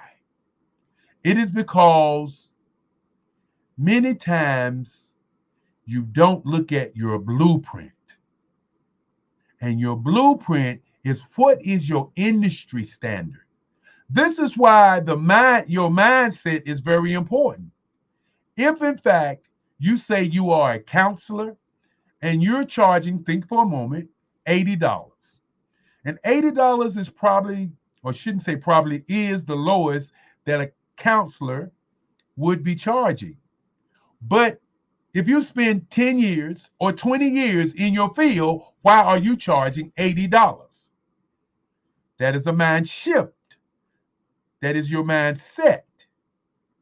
That is not your mind print. Your mind print is, what is your industry saying about your business and what your business is? And so you have to begin to charge from your industry and not from the bottom to the top, but from the top is where you begin to charge. You must know your industry. And to find out about your industry, all you have to do is buy stock in the top 3 companies in the world in your industry and study all of the successes that they have made as a business. That's all that it is. Now, your green print. And we're talking about mind print. Your green print is how do you make money on your industry? I'm going to say that again. Your green print is how you make money on your industry. Your red print has gotten together with your why. Your gray print has gotten together with what you want. And your blueprint has put in place in front of you what your industry is and what your industry is set up to do and how your industry runs. So your green print is how you earn. I didn't say make, I said earn money from. And if you take out the time and you look at your business plan that you must have, if you're going to have a blueprint, your annual report that's in the industry that you need to look up so that you can study, so you can get prepared to figure out how much money you can make in your industry. Your green print will give you those numbers. And many times when I talk about billion-dollar companies, people say, well, I'm not a billion-dollar company. Who told you that? That's your mind state, mindset. So you must do a mind shift, because each one of you are different than anybody else on the planet. You hit the lotto by being here, able to know your name, able to be able to move around, to think, because my great-grandfather used to say the number one thing in the world is thinking. Number 2 is to be relentless. Number 3 is to research. And number 4 is to listen. So with that being said, the last print is your black print. Your black print is your exit strategy, retirement, and wealth management. This is your mind print. I want to say to each and every one of you that when you deal with your why and you deal with your frequency and your energy, as I tell people, we're not doing a